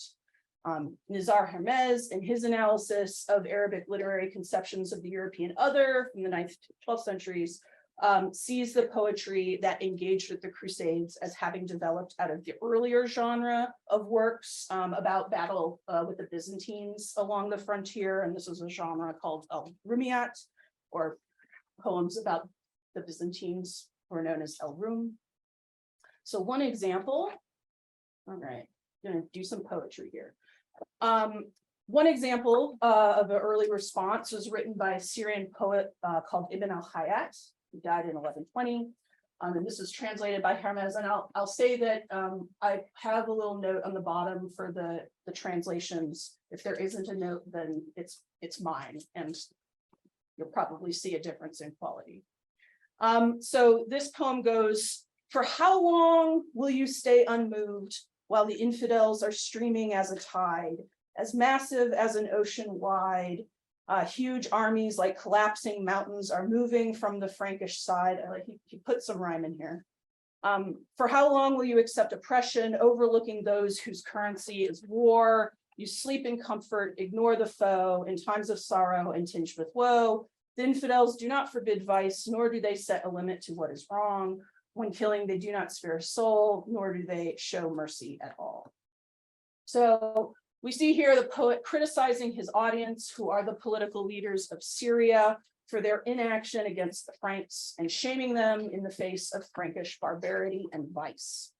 Another example, which is excerpted from a poem that was written in the wake of the Third Crusade by Abd al-Mumin al-Giuliani, who died in 1207, praises Saladin while criticizing the Franks. And so that's what this is. "O rescuer of Jerusalem from the hands of tyrants, the Franks swore that with their Lord's support, they would enter it a second time. So they spoke their lies in their description of their Lord, and the promise of God has instead been delivered in favor of the Muslims. Have you not seen the son of Ayub," that's Saladin, "by himself, did what the era and its people could not do. The Franks became infuriated and cowardice afflicted them, and they became frightened and terrified. When Salah ad-Din took Jerusalem, they said, 'How can we leave it while our Lord is buried there?' Consider how many kings sailed there by sea to give support to the brave, but destiny was not on the side of those kings. Consider how many huge armies traveled to reach there, yet their destiny was to meet hyenas on the way. They cried out for help, and spreading infection that divided them, they gathered for war much money, which became booty for us. So as, oh yeah, I haven't had to refer to it yet. So as Osman Latif commented in his analysis, and I'm using his translation here, the poem praises the individual achievements of Saladin while advancing with this comment about the son of Ayub, the idea of his founding and being part of a dynasty that has justly taken over from the Zengids. Al-Jilani also demonstrates a knowledge of the religious devotion of the Franks to Jerusalem, while simultaneously denouncing their misguided beliefs by referencing their lies in their description of their Lord. So the poems, and we can compare them here, the poems witness how poets of the 12th century grappled with Franks in their work, and the shifting conception of them as time provided greater experience and exposure to them. Separated by a number of decades, we can see the shift in the depiction of the Franks. Ibn al-Hayat, at the very beginning of the Frankish presence, depicts them as vice-ridden and violent, likened to an ocean or a collapsing mountain. They are forces of nature, not human. As such, they are bringers of woe, who the Syrian lords sadly ignore. Decades later, Al-Jilani depicts them in far more human terms, and shows a greater understanding of what they do. He invokes their sailing long distances and bringing great treasure. He understands that the Franks are on a religious mission and that they believe that God's favor is theirs. So rather than harbingers of unrelenting death, they are instead fearful and cowardly. So in a matter of decades, we can see the development in the depiction of the Franks, a humanization, as well as an incorporation of knowledge about them in the Arabic poetry. Although arguably still in the realm of caricature, the poets are undoubtedly influenced by their ongoing exposure to and interactions with the Franks, which by itself shows how interactions that seem to have nothing to do with cultural production can in fact affect cultural products.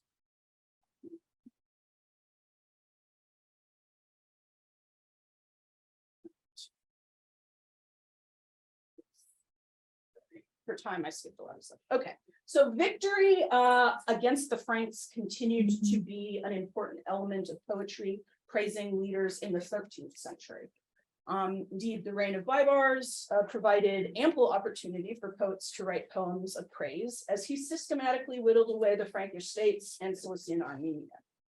The poet Zayn al-Din Muhammad al-Khatib al-Misri wrote the following in honor of Baybars's conquest of Hisn Akar, or Jebel Akar, in 1271. Oh, the Sultan of humankind, may God increase his happiness. The enemy was so terrified that he slayed them with terror. Victory is just his usual habit. The fortress of Akar is conquered, and Acre will be an addition. So the unpoetic repetition of terrified with terror, you can see that this is my translation, but you get the point. The poem is a straightforward device of praise, whereas in the 12th century praise poetry for the Zengids or Saladin, poets looked towards the anticipated or celebrated capture of Jerusalem. In the 13th century, especially in the second half, the focus was on Acre, now the seat of Frankish government. While the goal of praising leadership and military encounters against the Franks remained the same, the goal had shifted from reclaiming the holy city of Jerusalem to reclaiming the coastal region, which the poetry itself was playing a role in sort of sanctifying. So by sort of commenting and valorizing the conquest of these other cities, it was sort of extending this idea of the sanctity from Jerusalem to the entire region. So we continue to see how the fact of the geographic location of the Frankish political power prompted a development in an Arabic literary genre. Interactions with the Franks not only stimulated poetry and praise of Muslim rulers, but also critique. The response to the initial Crusader victories of the late 11th and 12th centuries has been documented. Similar to Latins later responding to the failure of the Second Crusade, Muslim writers blamed the Frankish victories on a failure of spiritual resolve among the Muslims. The Ibn al-Hayat poem that I discussed at the beginning provides a good example of that.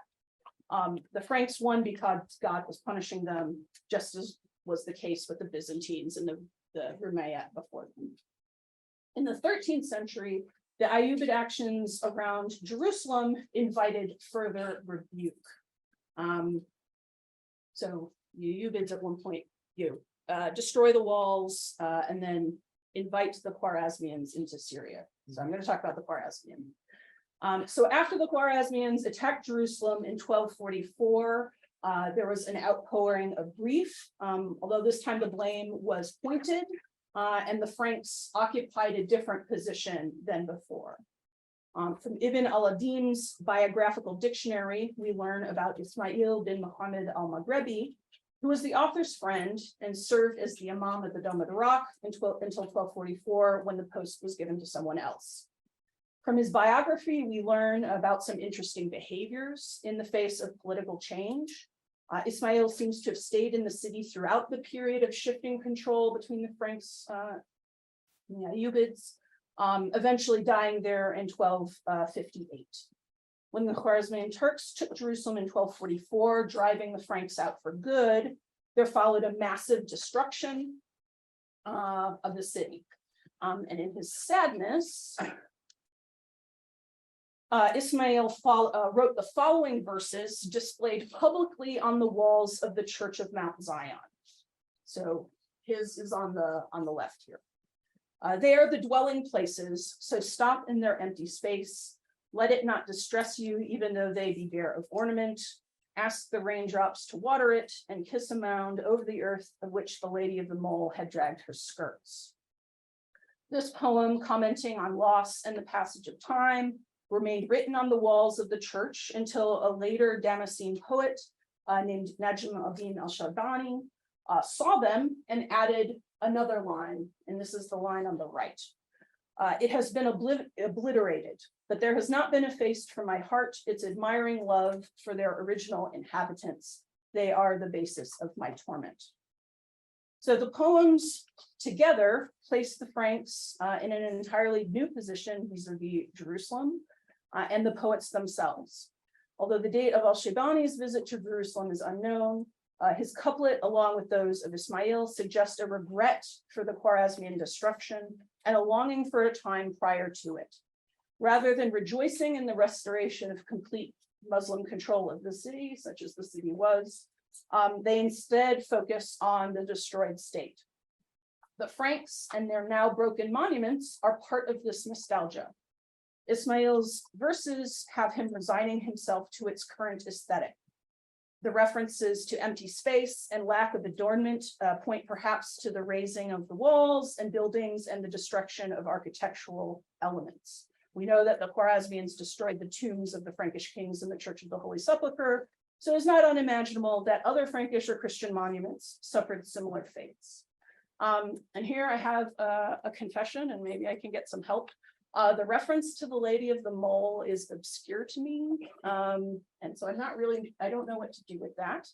But it has been suggested that maybe it's likening how a facial mole can emphasize beauty in the same way that like detritus could emphasize the barren beauty of the city.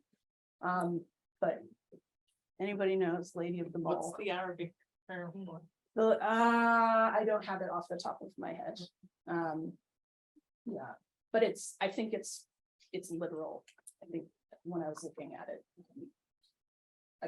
David Moray didn't help me much, or his translation. Yes. So al-Shaybani restates the obliterated condition of the city and then shifts audience to thinking about the city's former residents, whom he mourns and whose memory actually torments him. Again, rather than anger or triumph, these poems display a mournfulness and at least ambivalence towards the fate of Jerusalem in its return to Muslim control. The nostalgia of these couplets, along with their placement on the walls of the Church of Mount Zion, place the Franks on the inside of the self-conception of the poets. They are part of the mourned-for citizenry. The lines, through their placement, directly connect the ideas with the former Frankish presence. The new enemy is surely the ones responsible for the destruction, the Khwarezmis. Not only do we have the Frankish presence incorporated into the realm of Arabic literary, but here we seem to be, we see them being incorporated into the poet's own sense of self and explicitly not being othered. That's what I. Anger does appear in a different poem Ibn al-Adin presents in Ismail's biography. This one, Ismail said that he had heard from a pious pauper in Jerusalem who said he had heard some righteous people in the city proclaim. So there was a crowd proclaiming this, a pauper heard it, he told it to Ismail, he told it to Ibn al-Adin. So here's the poem. If support for me has been little in Syria and I am subsequently destroyed and my ruined state had persisted, then my ruined state has become, in the forenoon, the brand of shame upon the brow of kings. So here we have a poem taking the perspective of the city itself, blaming the Syrian powers for its decline. It suggests that the unhappiness of the Muslims of Jerusalem was not directed at the Franks, but at the Ayyubids.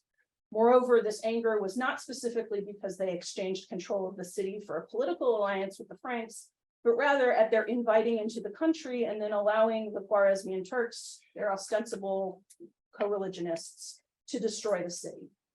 After all, it was the Ayyubid al-Salih Ayyub who had invited the Khwarezmians into the region in hopes of toppling his uncle al-Salih Ismail of Damascus. Al-Salih Ismail and his supporter al-Nasir Dawood, Lord of Kerak, another Ayyubid, withdrew behind the walls of their fortified cities and did not oppose the Khwarezmians as they proceeded towards Jerusalem. After the city's destruction, the Ayyubids were too busy with their own internal fighting to do much to help the city until the final defeat of the Khwarezmians in 1246. These are the kings the poet refers to, whose preoccupation has caused the destruction of the city to persist, and who now wore a brand of shame.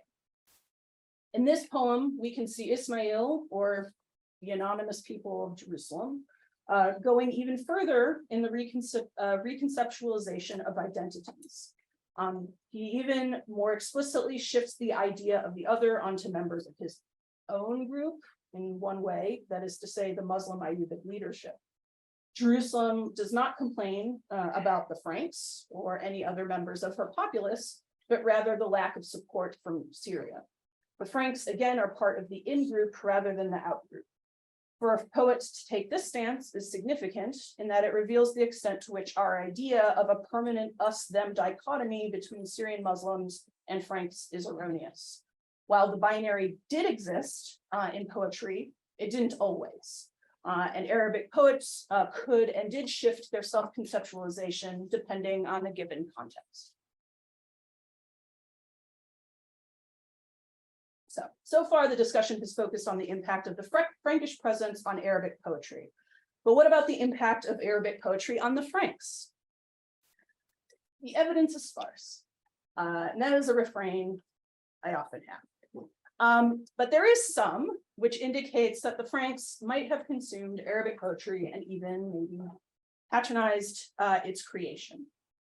The two poems written on the wall of the Church of Mount Zion are intriguing in this regard. Arabic literature, verse as well as prose, was very much a performative thing. Even as it was written down, one of the most important ways it was consumed was through literary salons and recitations, either private, informal gatherings or more formal ones in the presence of patrons or political elites. If, however, writing poetry on public facades was a common practice, perhaps this continued even under Frankish rule. There is a very small, late, but I'm going to say tantalizing reference to one Frankish lord who patronized an Arabic poet. In his 16th century history of Jerusalem and Hebron, Mujir ad-Din records that Raymond of St. Giles, yes, the first crusade leader, hired a poet to compose a poem in honor of the Count's victory at the Battle of Ascalon against the forces of Al-Afdal of Egypt. The note does not state the religion of his poet, so he could have been Christian or Jewish, but it does indicate maybe that maybe one Frank at least saw the advantage of having his reputation amplified through the composition of Arabic poetry. So we have at least one reference to a Frank with knowledge of Arabic poetry not composed for him. Ibn al-Adim relates a poem that one of his sources, Ahmad bin Masud al-Shaddad al-Mausili, claims to have heard recited by a knight of the Franks in Antioch. The poem, this Antiochene knight recited, is as follows. It's on the left here. By God, your Lord, stop at my abode and reprove him, so that perhaps reproving would make him become compassionate, and allude to me and say in your speech, what is it about your servant that severing ties you destroy him? But if on his face anger becomes manifest, then deceive him and say we don't know. Not much in the way of context is provided for this exchange. We only know that Ibn al-Adim considered Ahmad al-Mausili to be a sheikh, and his nickname was al-Baki, or the sharp-witted. He visited Aleppo many times and lived there at the end of his life. It is possible that he spent enough time visiting Antioch that he could become friends with a Frank and exchange couplets with him, you know, as one does. The poem itself appears to be part of one that was composed by the 10th century Damascene poet Abul Faraj al-Wawa al-Dimashqi, who was in the court of Saif al-Dawla, Emir of Aleppo. And missing is the original third line. So this Frank was not fully educated, or he was doing something that we don't understand. So the complete poem is the first two, that third on the right, and then the fourth on the bottom. The missing original third line, if he smiles, then say with civility, it wouldn't harm if you connect with him, as connection with you will rescue him. So this poem is asking the favor of two people, it's written in the dual, perhaps friends, to intercede on the poet's behalf with an unnamed fourth person. And it has no apparent particular significance or implication when put in the mouth of a Frank. So why, who knows? But at the very least, it demonstrates the possibility in the mind of an Arab literature, an adib, that a Frank could have learned Arabic poetry. And it does not seem to me to be unreasonable that such a thing did happen. So to conclude this section, we can see that an examination of poetry by regional Muslim observers of the Franks furthers the work of others, demonstrating that Muslims were far from indifferent to their presence or uninterested in who they were. Arab poets not only took note of the Frankish presence in the region, but responded to it in their works, thus incorporating them. In this way, the Franks can be seen as impacting Arabic poetry. The poetry itself adapted over time to suit different needs and contexts, shifting from portraying the Franks as more of a force of nature to very human and flawed opponents, to even being part of the poet's own in-group. The poets used their works to lampoon and criticize not only the Franks, but also regional Muslim leaders. Over time, the Franks even came to be viewed not as the all-encompassing adversary, but as accepted residents in the region, preferable to newer immigrants, perhaps like the Khwarezmians. The poetry does not support the idea that Muslim poets embraced Franks completely, obviously, but they seem to have accepted them as fact. The Franks, for their part, may also have been impacted by local poetic culture. Frankish lords desiring to promote themselves among their largely Arabic-speaking populace may well have patronized Arabic poets, as perhaps Raymond of Saint-Gilles did. Having learned sufficient spoken Arabic, it is even possible that some learned Arabic poetry. By the 13th century, the idea was not at least so absurd as to be unimaginable to literateurs like Ibn al-Adin. So that's poetry. Now I'm going to shift to letters and my more workshoppy side of things. So we all have impediments. Excellent. Okay, great. Does anybody need one? So I'm going to sort of provide an introduction and an example of what I've done with one of these, and then maybe we can read through and analyze one together. So perhaps the largest body of direct evidence for a shared literary culture during the Crusade period comes from letters. Although it is certain that many letters were exchanged in the 12th century, the majority of the letters that survive date to the 13th and were exchanged between the Mamluk Sultan Baibars and various Frankish leaders. An analysis of these letters exemplifies Samuel England's conception of the literature of context. We see from the Mamluks a clear bravado in the letters, taunting the Frankish recipient in a poetic fashion. The evidence of Frankish responses, albeit virtually coming from Arabic sources, likewise indicates that the Franks engaged in similar styles and endeavored to compete with the Mamluks through this literary genre. These letters thus are indicative of a literary culture that tied the polities of the Eastern Mediterranean together. Before progressing to the letters themselves, some background into the genre is useful in order to understand how they can and should be read as literary productions. As Adrian Gully notes, letter writing was the dominant Arabic prose literary form for centuries during the Middle Ages and was considered an independent genre. This genre was particularly important to the secretarial class, who crafted and could become famous for their ability to write letters.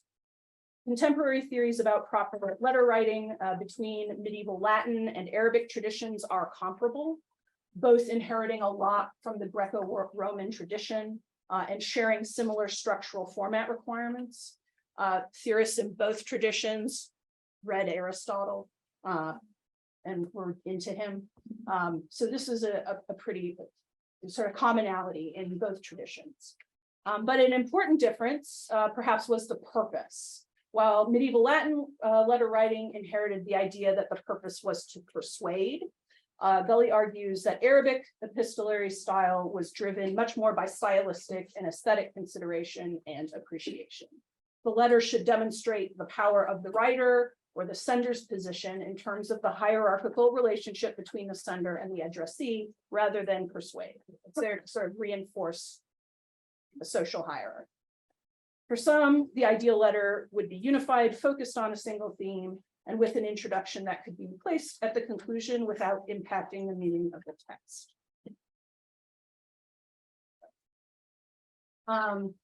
So letters were divided into formal and informal, with different sets of expectations, not strictly speaking, inhibited by rules.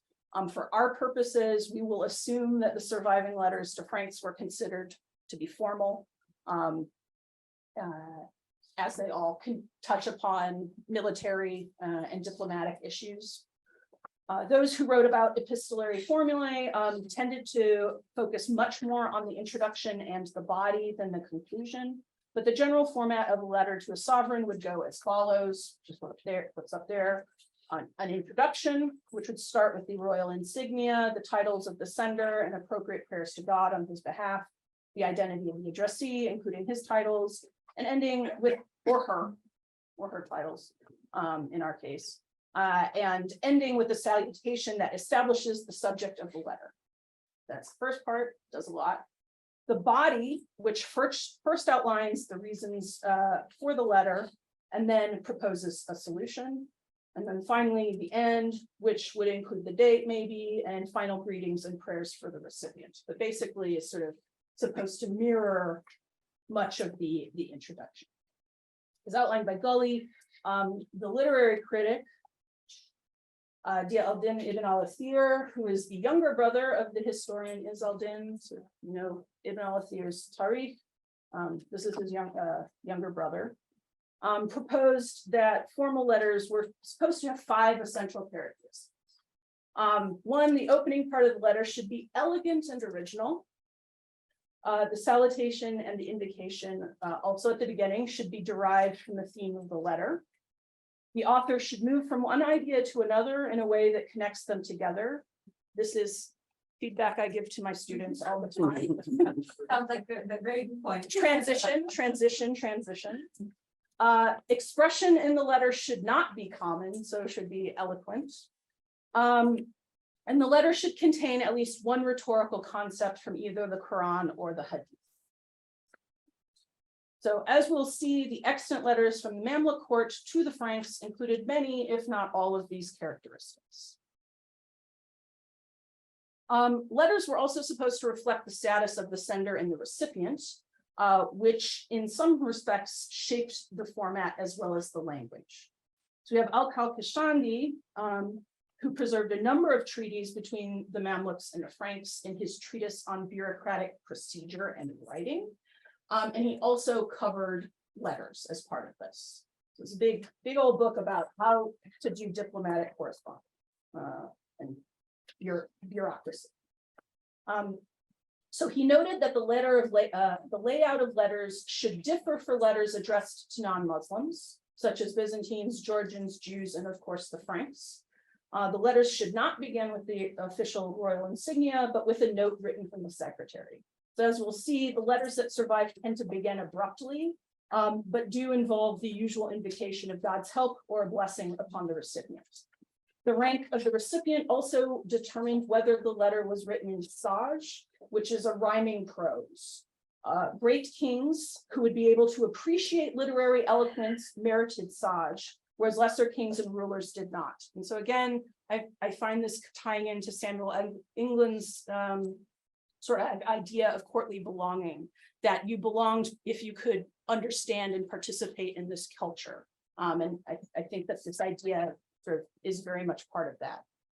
You get a good letter if you can appreciate it. This consideration of the recipient went beyond just their political status to an estimation of his or her ability to comprehend and recognize eloquence. If the recipient or his or her secretary were judged to be well-versed in principles of communication, the letter writer would fill his letter with eloquence. If, however, this was not the case, then the letter writer should write in a manner that those listening would be able to understand and appreciate. The Franks, it turns out, were considered to be worthy. So now let's get to a letter. We're going to analyze some letters recorded in at least two cases written by the same secretary, Ibn Abd al-Zahir, on behalf of the Sultan Baibars to the Franks.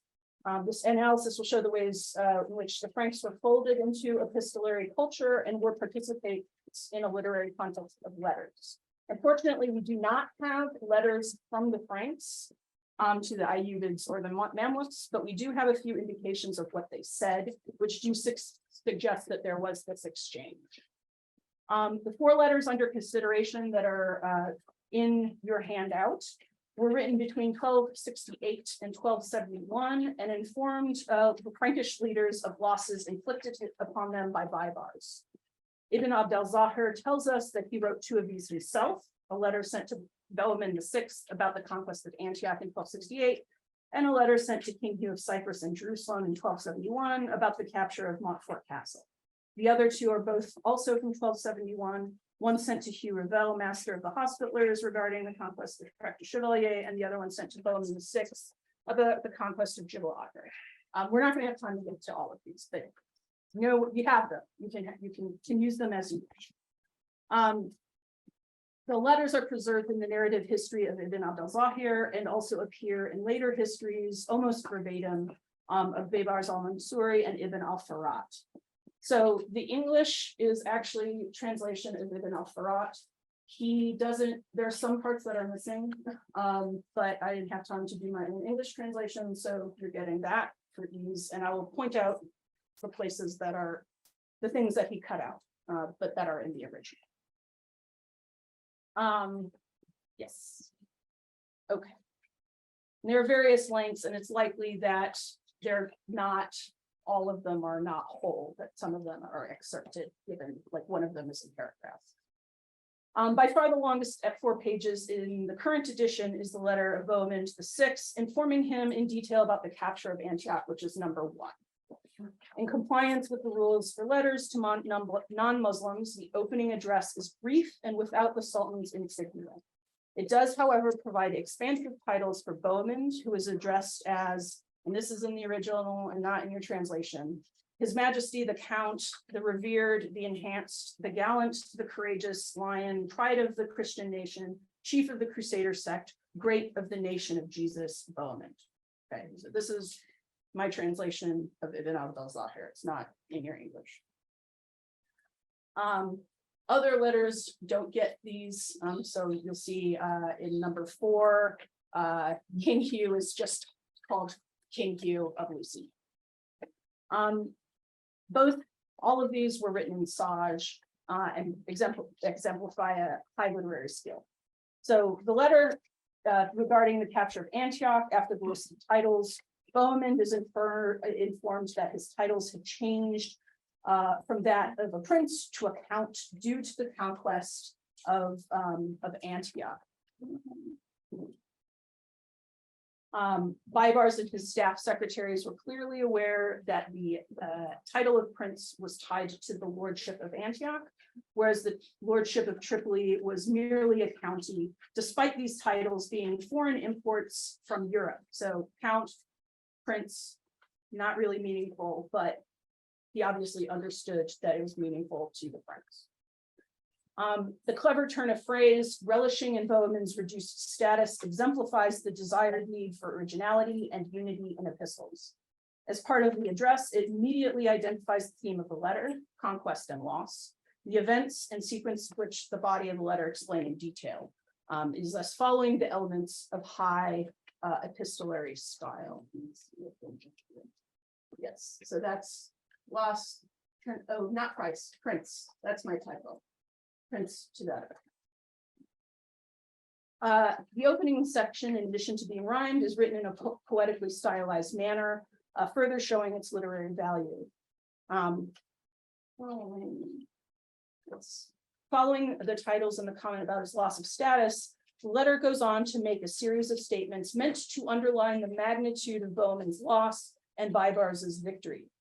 For example, and I have this up here, the Count knows what he saw after he left, how the churches were swept from the face of the earth and calamities befell each house, how butchered corpses were set like islands in the seashore, how the men were killed, the children enslaved, and the preborn women taken as slaves, etc., etc. Sentiments like this continue for lines. The letter progresses to the body, which gives a more narrative retelling of the siege and subsequent attack and sack of Antioch, which wraps up with the set of conditional phrases emphasizing the magnitude of the devastation and loss, which is in the middle of page 124. If you had seen your churches with their crosses broken and rent, the pages from the false testament scattered, if you had seen the fires burning in your castles and the slain being consumed by the fire of this world, had you seen these things, you would have said, would that I were dust. The conditional statement rejoices in the humiliation of the Count through the destruction of churches and Bibles that represent the church's, the Frankish presence in Antioch. The second part of the clause, would that I were dust, is a quote from the Quran, Surah Al-Naba, verse 40, which in which we have an unbeliever at the end of days crying out upon his punishment. So he connects Bohemond directly with an unbeliever in the Quran and the destruction of Antioch with God's judgment and the destruction at the end of days. So have our Quranic verse reference. The final section of the letter explains why the Sultan wrote. In doing so, he offers a kind of moral, and this is the final line at the bottom of 124 and then continues. This letter then gives you good news of the safety and prolongation of life that God has granted you because you are not staying at Antioch at this time and you did not happen to be there. For otherwise, you would have been killed or captured, wounded or broken. The living rejoice in the preservation of their own lives when they see the dead. Perhaps God has granted you a delay only that you may make up for your past lack of obedience and service. Since no one escaped to tell you of what has happened, we have told you ourselves. And as there is no one who can give you the good tiding of your own safety and of the loss of lives of others, we have given you this account and sent you the news so that you may be sure of what has happened. So this letter concludes by simultaneously taunting Bohemond with the sarcastic good news of his escape, while offering the implied moral of the necessity of obeying God and the inevitability of his will.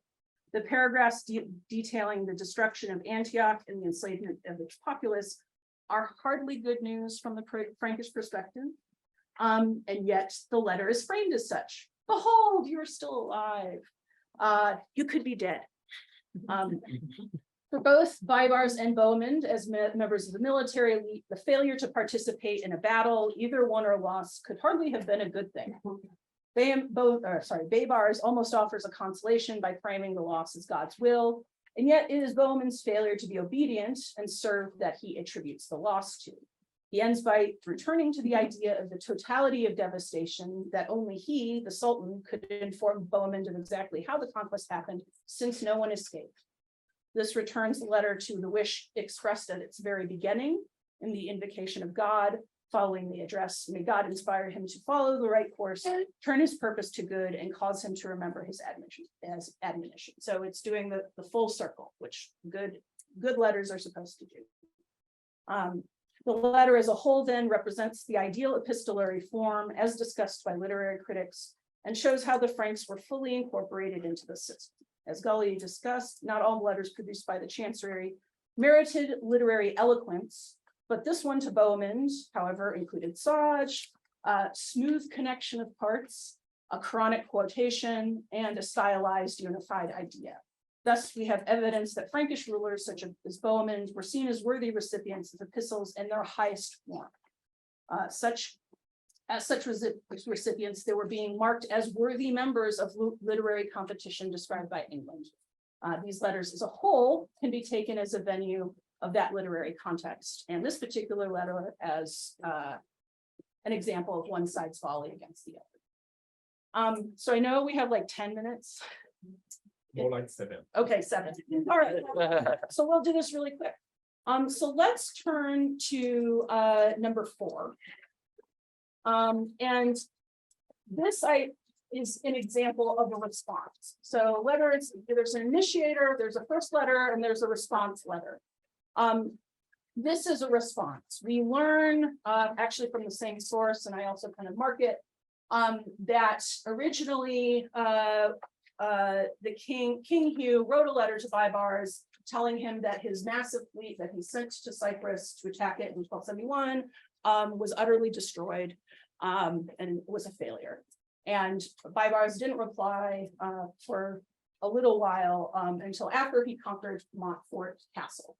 And so this is the letter where he responds. So this is the response to the initial letter about conquest. So I thought we could like go through and try and sort of pick apart the sort of aspects, the literary merits of this letter.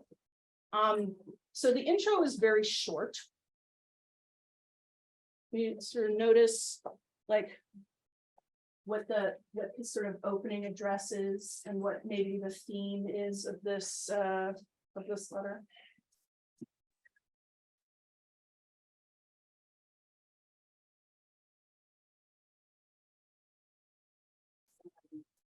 It seems like he's both accepting the loss, but also trying to kind of just be on the grand scale of things. It's not actually that bad. There's still potential not to be. Yes. So you start out saying like there's not an expansive list of titles. So it's just King Hugh. But yes, that we have this short Oh, he does have majesty. The original has majesty, but it's not as long as the previous letter. And then sort of the theme is the second line that, may God give him one who gives men their dues, although in the original it's can tell the difference between truth and lies. And who does not boast of victory unless he can proceed or follow it by a better or equal. Right, so that means don't boast unless you can do better. Okay, so that's the theme. Don't boast unless you can do better. And so where do we see the transition of the actual reason for writing? Right after this. Yes. Yes, exactly. So he's reminding, all right, you're in your initial letter, you told us how the wind destroyed a number of our ships, and you rejoiced and were glad in this. Now it is our turn to give the king news about the capture of Al-Qurain, which is Montfort. And how does this news of conquest compare with that of an event which God has provided to save our reign from the evil eye? Right. So he's like, okay, this is what's happened, right? There's a lot of poetic imagery, but do you see some, or what are some of the images or the sort of predominant sort of symbols or references do you see in the body as he's sort of going through and explaining what happened? What does he seem to be harping on? I don't know. I love the claim that he's been hunting with the crow. Like, to me, it's like boasting that, even if I had the tiniest of armies, I would beat you anyway. There is, victory by the sword is better than victory by the wind. So besides that, he has taken something fortress that is stable, and this victory at sea is simply something like, okay, run with the wind. Yeah, gone with the wind. Yeah. So yeah, he's very much poo-pooing boats and naval power, and sort of like, all right, yeah. So we had an unfortunate accident due to the weather, but like our army actually has skill, because we use swords, and so like what we did was much harder and actually more worthy of being bragged about. And he goes on and on about like how it doesn't take any skill to row a boat, although I think that's not true.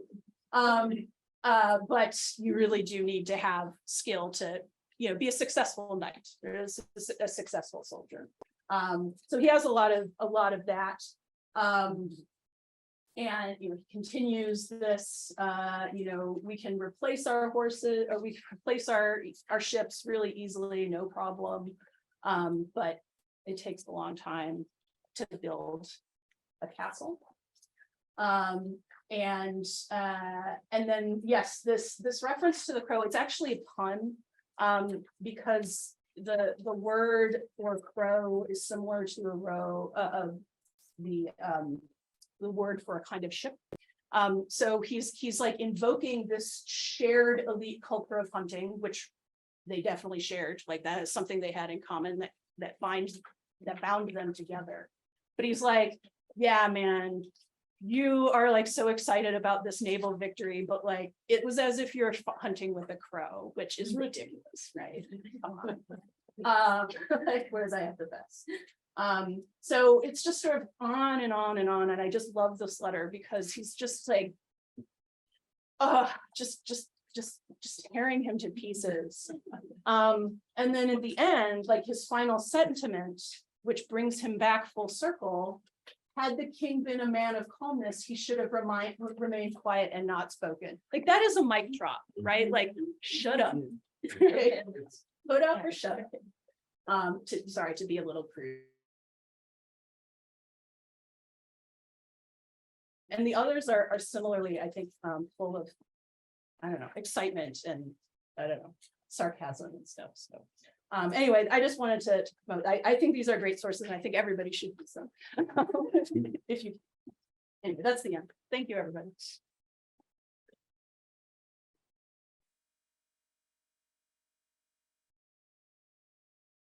So thank you very much for this paper, and especially for showing us how you analyze this so street. So this is really wonderful.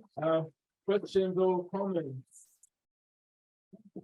Thank you, Andy. It's very, very interesting, and it's very difficult that I've always been wondering how come that it's pity that we don't have any poetry commissioned by Raymond of Toulouse, because of course he came from very rich area of the tradition of Provence, of course, was very eloquent when it comes to poetry. So he must have had some projects which have not survived. But what do you think about the connection between the court of Raymond of Poitiers and Constance in Antioch and its possible relation with the so-called first cycle of the Crusades? Because I think that at least Sweden have the most recent translator of Chétive.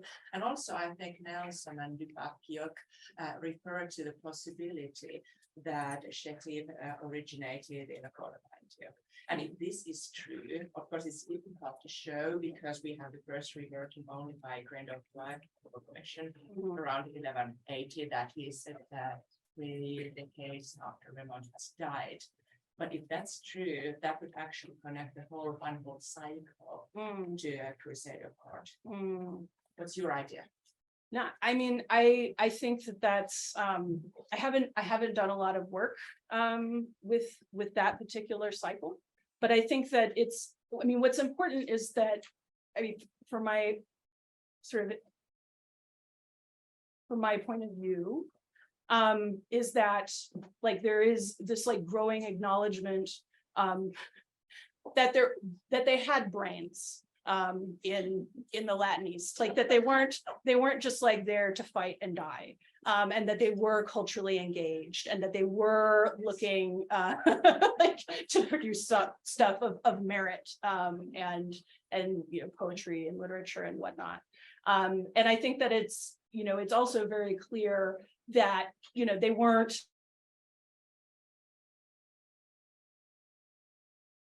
only or even in the Eastern Mediterranean, but there was obviously ongoing exchange and connection back home, and that has also been very, very important, right? And yeah, so I think that highlights the fact that there was culture going on, and that as much as one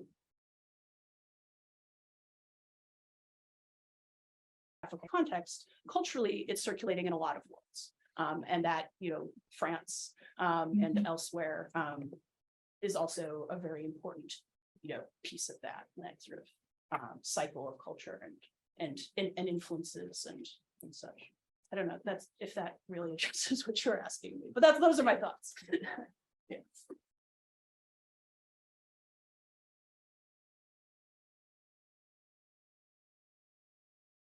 Benefits. So if you could go back to the Lady of the Mole, and just walk us through when you're faced with a problem like that. You just what are the steps that you might begin to take to try to work out what that might mean, and just walk us through your my process. Yeah, which obviously has not been successful yet. So my process is I compared the translation with the original, and tried to puzzle out the phrase itself, which of course I cannot remember because my brain. So I go to the translation, or I compare the translation and the original, and then I from there try to dive into footnotes. I see what David Moore is the one who translated this. He's the one who came up with that, Lady of the Mole. And so I see what, if anything, he has written about this. And then I look sort of more broadly for references to this poem by other scholars, other scholarship, to see if maybe somebody else has solved this, or it's like super obvious, but me as a sort of outsider just doesn't know. And that I wasn't able to find anything that way. And so then I go to, conferences and groups of scholars and peers. And then I start, asking around and I try to be as, open and honest as possible. Like there's this, I like this poem, I want to use it in this way, but I acknowledge that there's this line that I'm not dealing with and it's weird and I don't know what to do with it. And I think that we're often, or at least I often feel like this pressure to act like I know everything, and that there are no lacunae. But I think it's most helpful if, we do the best and then we acknowledge openly that there are certain gaps, so that others who can read see that and can know that there's a gap or can, reach out and help fill it. Yeah, maybe like if you would put the term into a Maktaba al-Shamila and look for parallels. Yeah, Maktaba, okay, yeah. Yeah, I mean, I guess I should email him. I think that's probably what I should do. It's also, yeah. Maybe explain what the Maktaba al-Shamila is.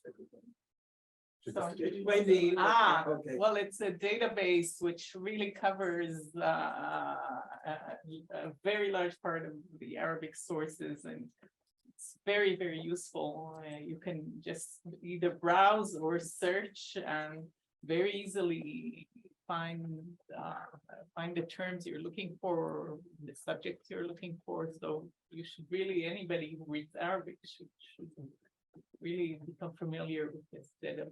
Is very important. Jonathan, last question for this session because okay, so two very quick, but we are on it. All right, well, just one quick comment, and that's sort of a couple of comments. I mean, this is wonderful text to show an utter disdain for shipping from an equestrian society that the Mamluks are, that's there, and the Ayyubids to a similar extent, which I suppose also shows why they were so hopeless at it, the Ayyubids text. But in the sense of that clear sort of cultural grounding of the superiority of the horse is wonderful there. I suppose I was thinking when you talk about poetry early on, and you were talking about Osman Latif's work, and the jihad sort of element that he focuses on, but in the framework of the vast amount of poetry that's generated in those courts at the time, and to just sort of make that point that there is so much of that material that's there, that can tell us so many different things about the cultural concern of those people, that it is kind of without Arabic beginning to emerge, things like Ibn Abi Yusuf's texts, things like that. And it's sort of important to make that point that we can get, as well as the points that you very importantly made, to look at the wider availability and use and what exciting stuff it is. Yeah, but it's also the problem of the actual practical, right? Like we only have so much time, right? And as a grad student, you really have a very finite amount of time to get your skills and do some research and write your dissertation. So it's trying to balance like that, having the skills and having this path forward, but also like you can't read the entire Arabic corpus in your whatever 4-6 years or whatever, especially if like you're like me and I started learning Arabic as a PhD student. And I think that may be the way it is for most of us going forward until society radically changes. Most of us are not learning whatever. So yeah, trying to do that balance, but knowing that like the Arabic corpus is huge. And so having more of a familiarity with it, or a Greek, or you're going to do some Armenian or Syriac. I think it's really helpful in the way to expand. But in the sense, events like this whole meeting here, Exactly. giving us all insights, or maybe shortcuts, not the right word, but insights is perhaps more delicate phrase. Absolutely. And how to get to some of it. Proven instance. Yeah. So just a couple more comments. So first of all, thank you very much. I really love it, showing it and the poetry really was, I don't think completely new, but a lot of it was new. Now, Thomas Bauer, Professor Thomas Bauer from Munster, some of you know him, is one of the great really authorities on late medieval Arabic literature.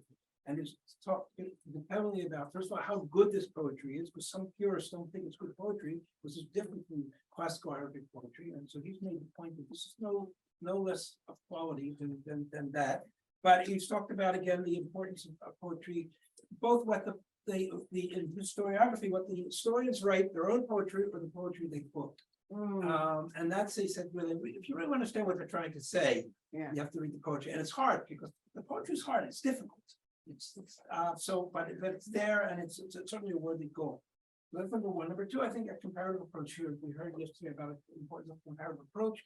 So I think it's important to look, particularly for the later period you were doing, with what they have to say about the Mongols, poetry about the Mongols. So that's talk about others, but a complicated relationship with a different other.